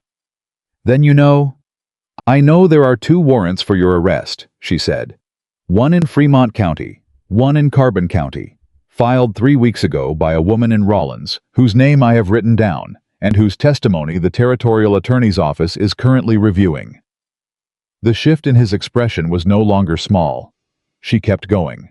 "I know that James Caldwell is in Cheyenne with documentation of both warrants and has been in communication with the Territorial Marshal's Office. I know that a deputy marshal is currently on his way to this county. And I know—" She reached into her coat and produced the folded copy of Hicks's transcript, the one Ruth had carefully prepared. "I know the exact content of the wire you sent 2 days ago to Dale Walsh in Laramie, because the telegraph operator is a citizen of this county, and he copied it before he sent it, and he has provided it in writing to the deputy marshal." Rafferty was very still. He looked at the paper. He looked at Sophia. In the silence that Sophia heard distantly from the direction of the north road, the sound of horses. More than one, moving at pace. Rafferty heard it too. His head turned. The deputy marshal had made good time. What happened in the next 20 minutes was not dramatic in the way that stories sometimes make things dramatic. There was no gunfight. There was no shouting. There was a deputy marshal named Cole Briggs, young, serious, with the kind of careful competence that would take him far, who arrived with 2 county men and a copy of the Fremont County warrant, and who approached Cole Rafferty at the fence line of Sophia Bennett's property and spoke to him in the measured tones of someone who has decided how this ends. Rafferty looked at Briggs, looked at the 2 county men, looked back at Sophia. She had not moved from where she was standing. He looked at Ethan, who had come out of the barn and was standing near the fence with his hands visible and his face the particular stillness of a man who has been waiting a long time for something to be over. "Caldwell," Rafferty said. "Just the name, nothing else." "It's done, Cole," Ethan said. "It's been done for a while. You just weren't willing to let it be." Rafferty looked at him for a long moment. Then he looked at Deputy Briggs. And he came off his horse. He didn't fight. Sophia had half expected him to the patient, controlled manner of the man, suggested a cold anger that might break toward violence when it ran out of other options. But he came off the horse, and he let Briggs put the irons on him, and he stood there in the December cold with his hands behind his back, and the only thing he said, the only thing was directed at Sophia. "You're more trouble than I expected," he said. "Yes," she said. They took him toward town. Sophia watched until they were past the fence line. Then she sat down on the ground. Not gracefully. Just sat down because her legs had decided they were done, and her body agreed. Ethan came to her. He crouched beside her without saying anything, which was exactly right, and she sat in the cold dirt of her own property and breathed until the shaking in her hands stopped. "Harmon," she said finally. "James is already handling Harmon from Cheyenne. The law firm withdrew this morning. James's attorney made contact yesterday. Without Rafferty as leverage, Harmon has no mechanism and no protection." He paused. "He's not going to come at you again. Not directly. It would cost him too much to be connected to any of this now." She looked up at him. "It's not over. Not legally. Not the note. The note will be resolved." His voice was certain. "James will see to it. I'll see to it." "I don't want—" She stopped. "I know you don't want charity." He met her eyes directly. "This isn't charity. Charity is given to someone who needs it. This is—" He stopped. Started again more carefully. "You saved my life. In the most literal sense. I was dying in a road, and you brought me inside and sat up for 3 nights, and I would not be here without that.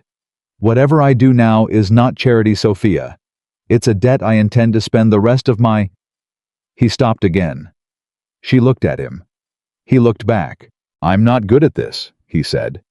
"You were doing fine," she said quietly. He sat down beside her in the dirt. Two adults sitting on the ground of a farm in December in Wyoming territory, which was not dignified and was somehow exactly right. "Walsh," she said. "Briggs will send a wire to Laramie. Walsh doesn't have any warrants yet, but he will once the woman in Rawlins is contacted about him. For now, once word gets back to him that Rafferty is in irons, he'll have no reason to come." A pause. "Men like Walsh don't take personal risks. They take paid ones." She absorbed this. "It's really over," she said. Not a question. More like a test, saying it out loud to see if it felt true. "It's really over," he said. She sat with that for a moment. Then, "I need to get my children." She stood. He stood beside her. "I'll get the horse," he said. She stopped him with a hand on his arm. Not the restraining touch, the other kind. He turned. She looked at him in the thin winter light with everything that had happened in the past 3 weeks between them, like a country they'd crossed together. "Thank you for coming back," she said. "You didn't have to." He looked at her. "Yes, I did," he said simply. She let him go get the horse. Chaw. Ruth's house in town was warm and smelled like the sugar-top cookies Clara had been hoping for. And when Sophia came through the door, Clara launched herself from the kitchen chair with the complete physical commitment that small children bring to reunion. And Sophia caught her and held her and pressed her face into her daughter's hair and stood there in Ruth Calhoun's kitchen for a long moment, not moving. "I told you," Clara said, muffled against her mother's shoulder. "I told Mrs. Calhoun you'd come. She said to wait, and I said I didn't have to because you always come back." "I always come back," Sophia said. Will was in the doorway.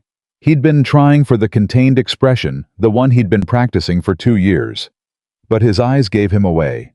She held out her arm. He came. She held both of them in Ruth Calhoun's kitchen, while Ruth stood at the counter and looked out the window and found something very interesting in the middle distance for a polite amount of time. "Is it done?" Will said into her shoulder. "It's done." He let out a breath. Just one.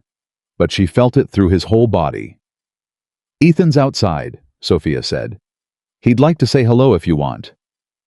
Clara was already pulling away and toward the door. Will took a moment longer looking at his mother.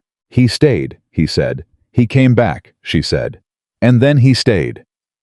Something settled in Will's face. The long-held tension of a boy who has been braced for another loss and is slowly beginning to believe he might not have to keep bracing. He nodded once. Then he followed his sister to the door. Sophia stood in Ruth Calhoun's warm kitchen and heard Clara's voice go high and glad the moment she spotted Ethan outside, heard the lower register of Will's greeting, heard Ethan's voice answer. Both of them, easy present, like a man who is exactly where he intended to be. Ruth appeared beside her with 2 cups of coffee. "Well," Ruth said in the tone of a woman who has seen something resolve itself and is willing to allow it without commentary. Sophia took the coffee. "Don't," she said. "I'm not saying anything." "You're thinking very loudly." Ruth looked into her coffee. "He's a good man." "And," Ruth said mildly. "That's all." Sophia looked out the window at the 3 of them, Clara already talking at full speed, Will standing close enough that his shoulder nearly touched Ethan's arm. Ethan listening to Clara with the seriousness he always brought to her narrations. "I know," Sophia said quietly. She drank her coffee. Outside. Clara laughed at something, that clear high sound that Sophia had been hearing for 9 years and still felt in her chest every single time.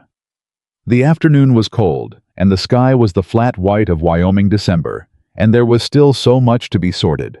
The note, the legal questions, the slow work of whatever came next, and none of that had disappeared. But her children were safe. Her land was hers. The man who'd come after what was hers was in county irons, and the man who'd hired him was exposed and retreating. And there was a man outside her friend's house, listening to her daughter with complete patience and standing close enough to her son that the boy didn't feel alone. Sophia set down the coffee. "I need to get us home," she said. She put on her coat. She opened the door. The cold came in, and Clara turned and reached for her hand, and Will fell into step on her other side, and Ethan looked at her across the two of them with an expression that was quiet and certain, and had nothing left to hide in it. She looked back at him the same way. They walked home, all four of them together in the cold December afternoon. Clara's hand in Sophia's, and Will close on her other side, and Ethan a half step behind, and nobody said much, and nobody needed to. The house was exactly as they'd left it. General met them at the door with the uncomplicated joy of a dog who treats every return like a resurrection, and Clara dropped to her knees to receive him, while Will went straight to check the animals without being asked. And Sophia stood in her own doorway and felt the particular relief of a person who has been holding their breath for days and has finally remembered how to exhale. Ethan came in behind her and closed the door against the cold. She turned and looked at him in the familiar light of her own kitchen. "Supper," she said. Not a question. Not an invitation exactly. Just the next thing. "I'll get the fire up," he said. And just like that, without ceremony, without the weight of everything that had preceded it, pressing the moment into something it couldn't hold, they moved into the ordinary work of the evening, and the ordinary work felt like something Sophia hadn't realized she'd been hungry for. She cooked. Ethan rebuilt the fire and then helped Clara with her hair ribbon, which had come undone somewhere between Ruth's house and home. A task he approached with the careful concentration of a man doing something he has no experience with but refuses to do badly. Clara directed him with great authority. Will came in from the barn and washed his hands and set the table without being asked, which he'd been doing for 2 years, but which tonight looked different, somehow less like a boy performing a man's duty and more like a young person at ease in his own home. They ate together. Nobody talked about Rafferty. Nobody talked about Harmon. Nobody talked about warrants or notes or law firms in Cheyenne.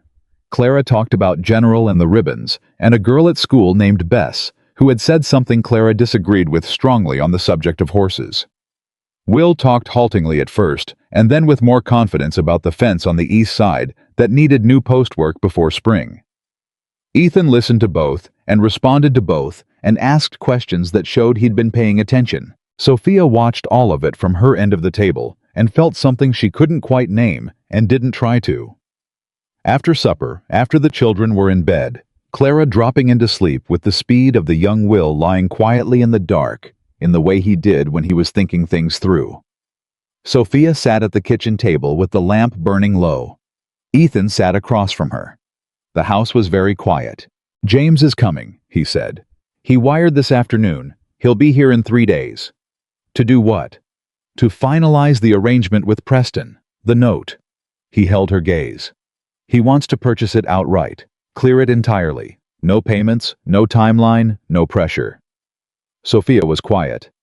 "That's a significant amount of money," she said. "James has a significant amount of money." "Ethan, I know what you're going to say." "Do you? You're going to say you don't accept charity, that you've managed 2 years on your own, and you can manage what comes next the same way." He paused. "And I'm going to tell you that this is not charity. James Caldwell clearing a mortgage note is not generosity, it's a man protecting an investment." She looked at him. "What investment?" He looked back at her, and something in the quality of the silence shifted the way it had been shifting increment by increment since the night she'd sat across from him in a kitchen that was also hers, and they'd bent over a piece of paper together in lamplight and made decisions that turned out to be the right ones. "I'd like to stay," he said, "if you'll have me."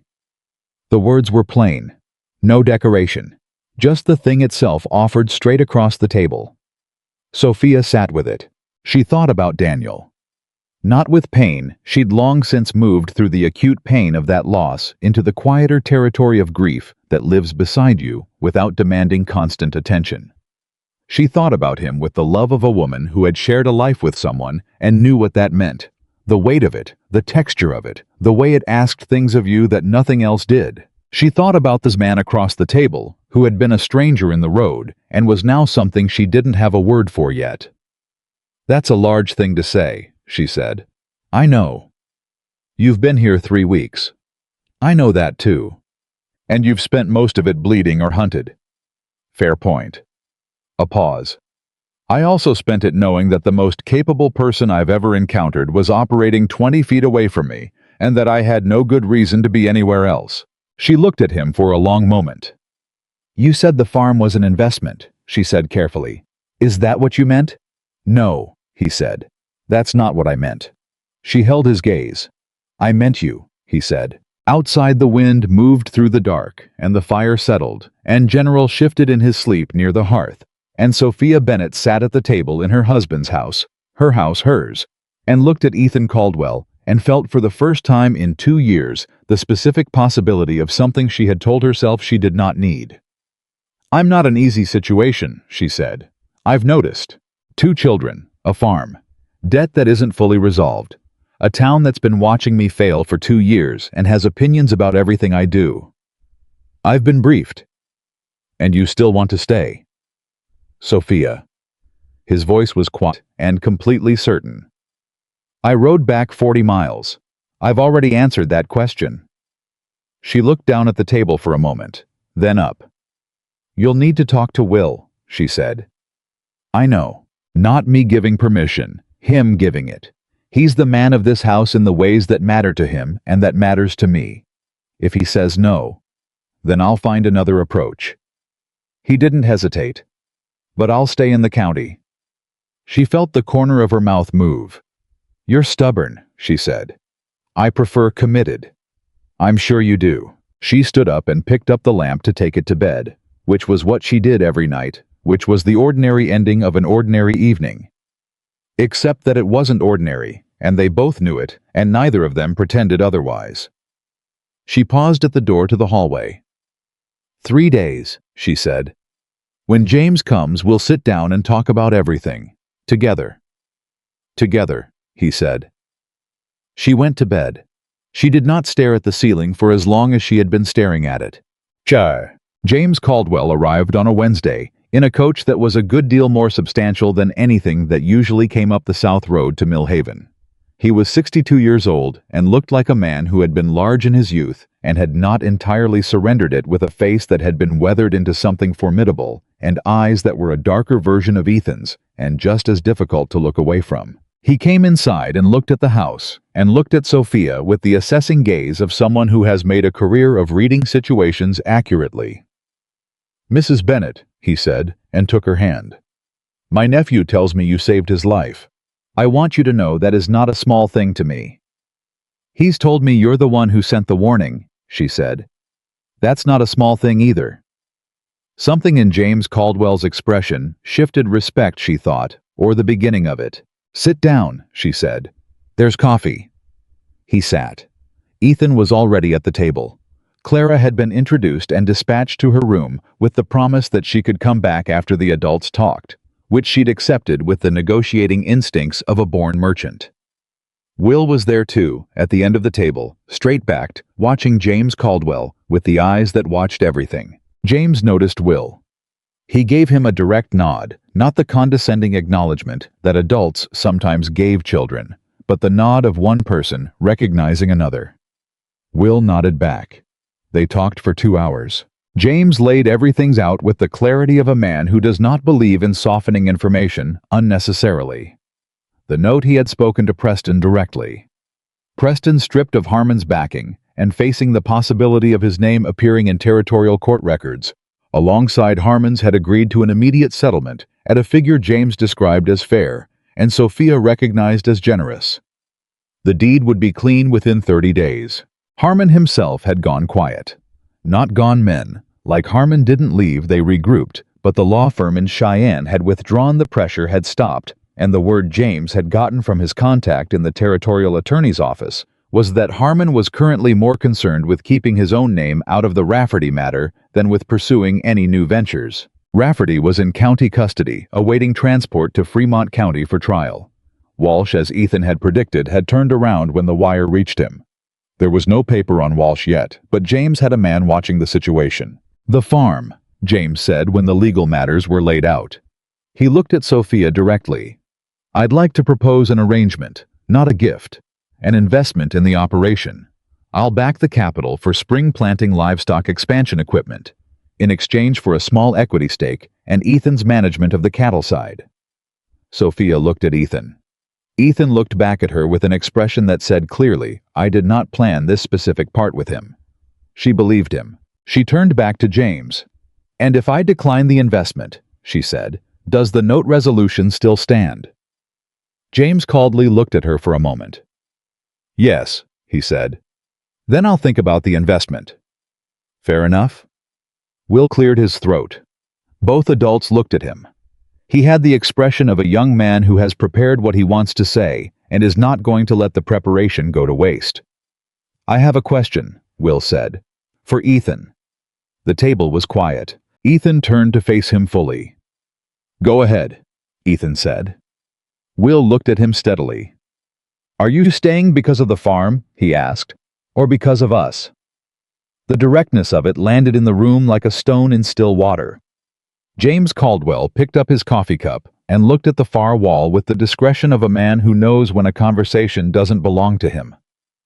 Ethan held Will's gaze. Both, he said, but not equally. He paused. The farm is land. Land matters.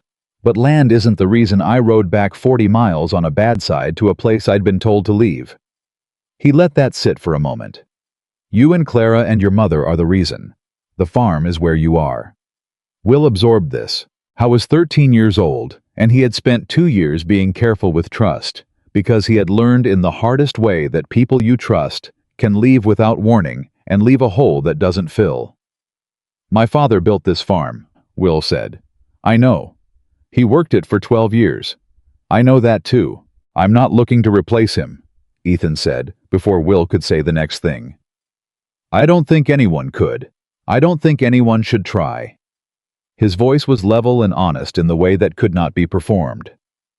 What I'm saying is that I'd like to be here, not as a replacement for what was, as something new, if you'll allow it. Will looked at him. The silence lasted long enough to matter. You'd have to learn the east fence line, Will said finally. It's complicated. My father had a particular way of running it, and it's not obvious unless someone shows you. Then show me, Ethan said. Something moved through Will's face, young and careful and real.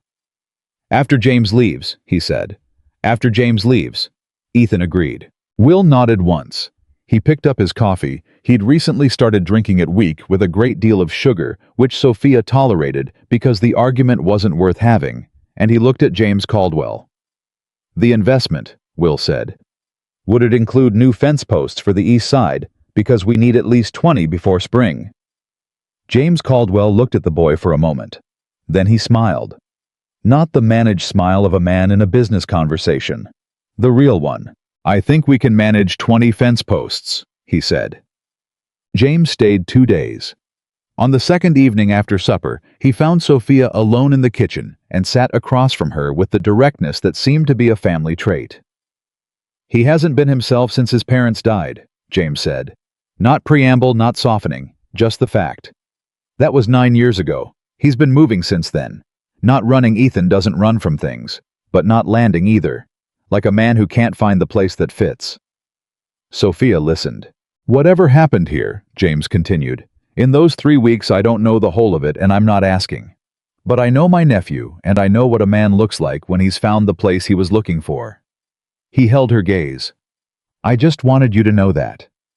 Sophia was quiet for a moment. He told me he stayed because he owed me, she said. He started out thinking that, James said. People tell themselves the debt story because it's easier to carry than the real one. He stood up. The real one is that you're the first person in 9 years who treated him like his life was worth saving without asking anything for it. That does something to a person. He picked up his hat. It did something to him. He went to bed. Sophia sat at the table alone. She thought about a night in December 2 years ago.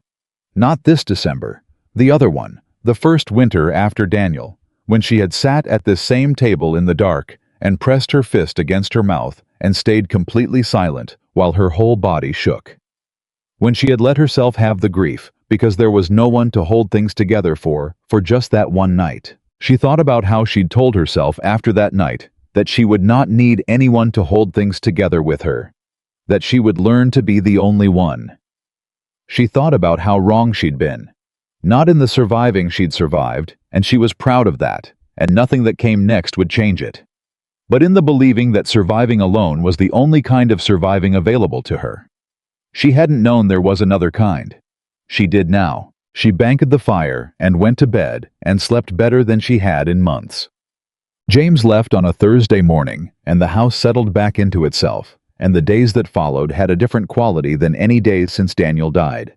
Not easier exactly.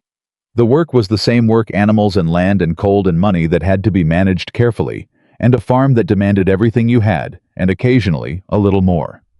But the weight of it was distributed differently, and that changed everything about how it felt to carry it. Ethan learned the east fence line on a Saturday with Will, walking the length of it and explaining his father's system in the particular detail of a boy who has memorized something precious.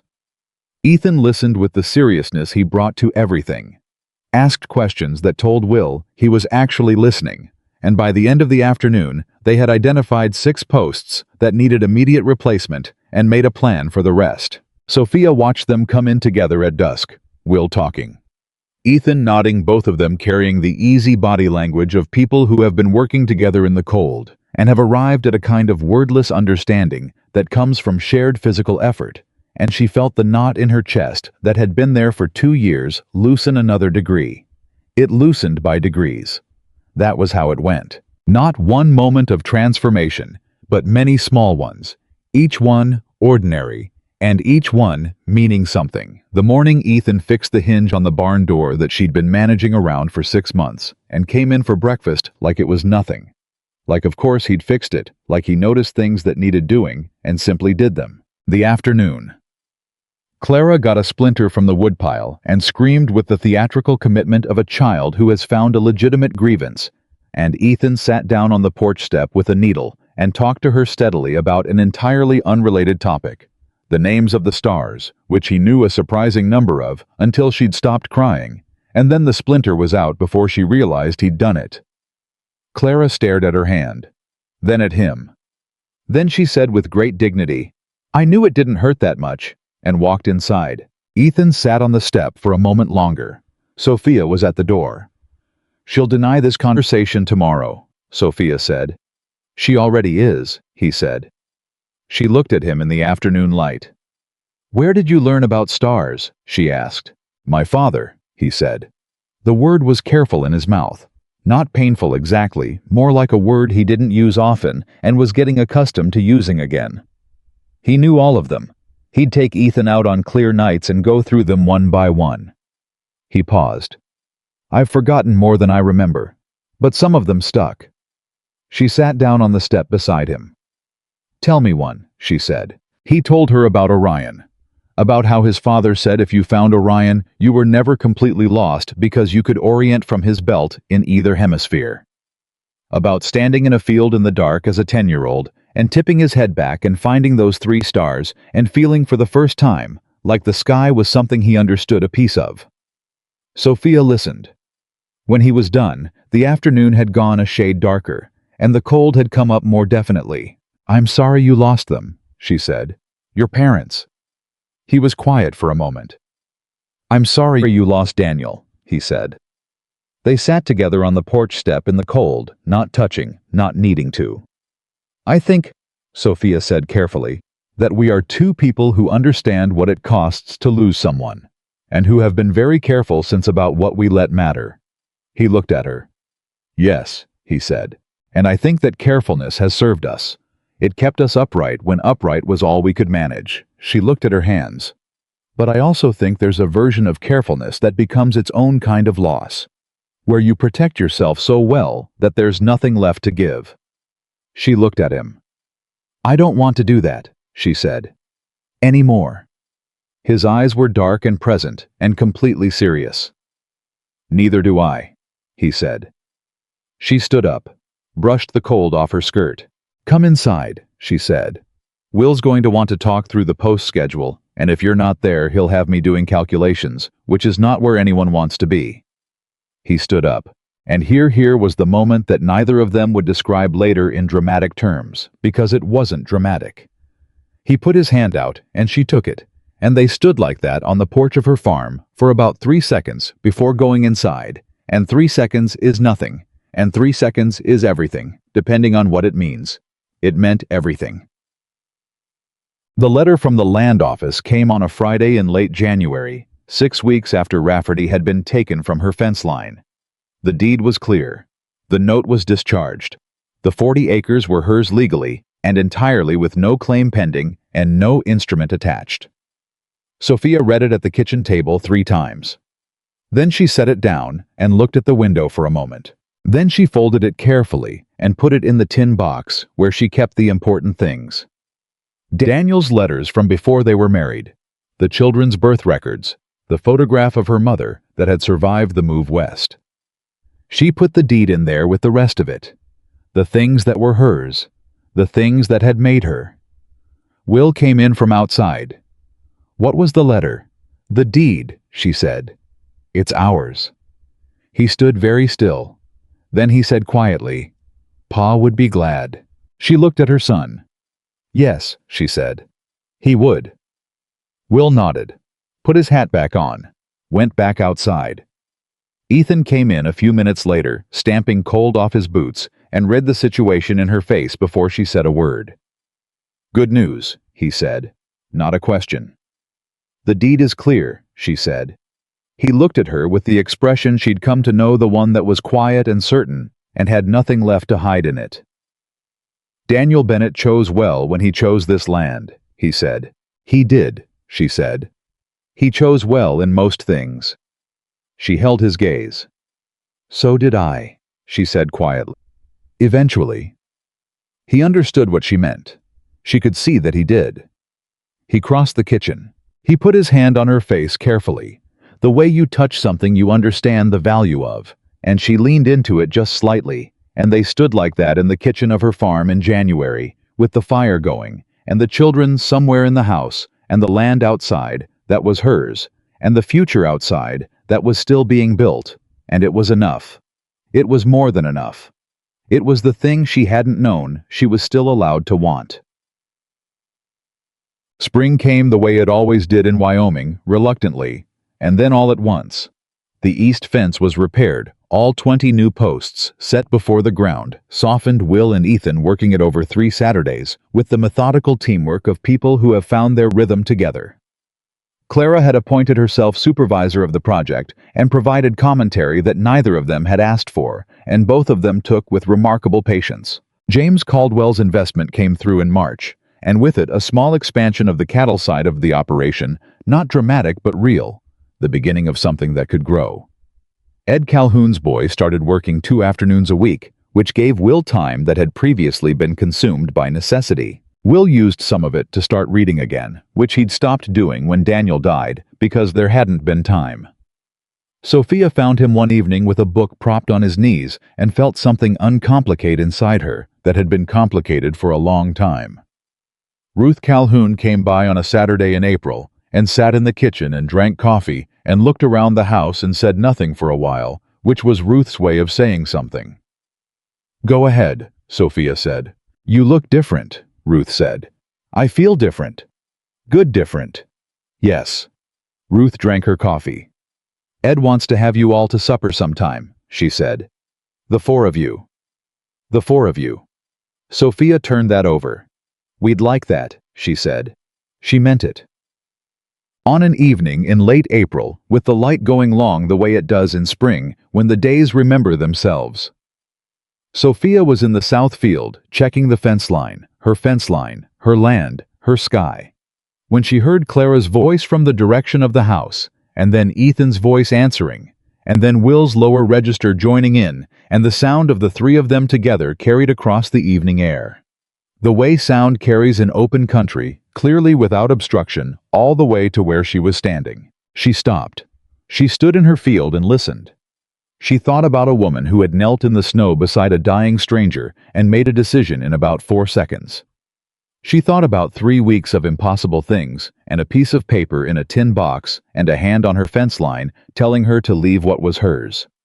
She thought about a boy learning to stop holding his breath, and a girl who had never doubted for a single morning that things would work out.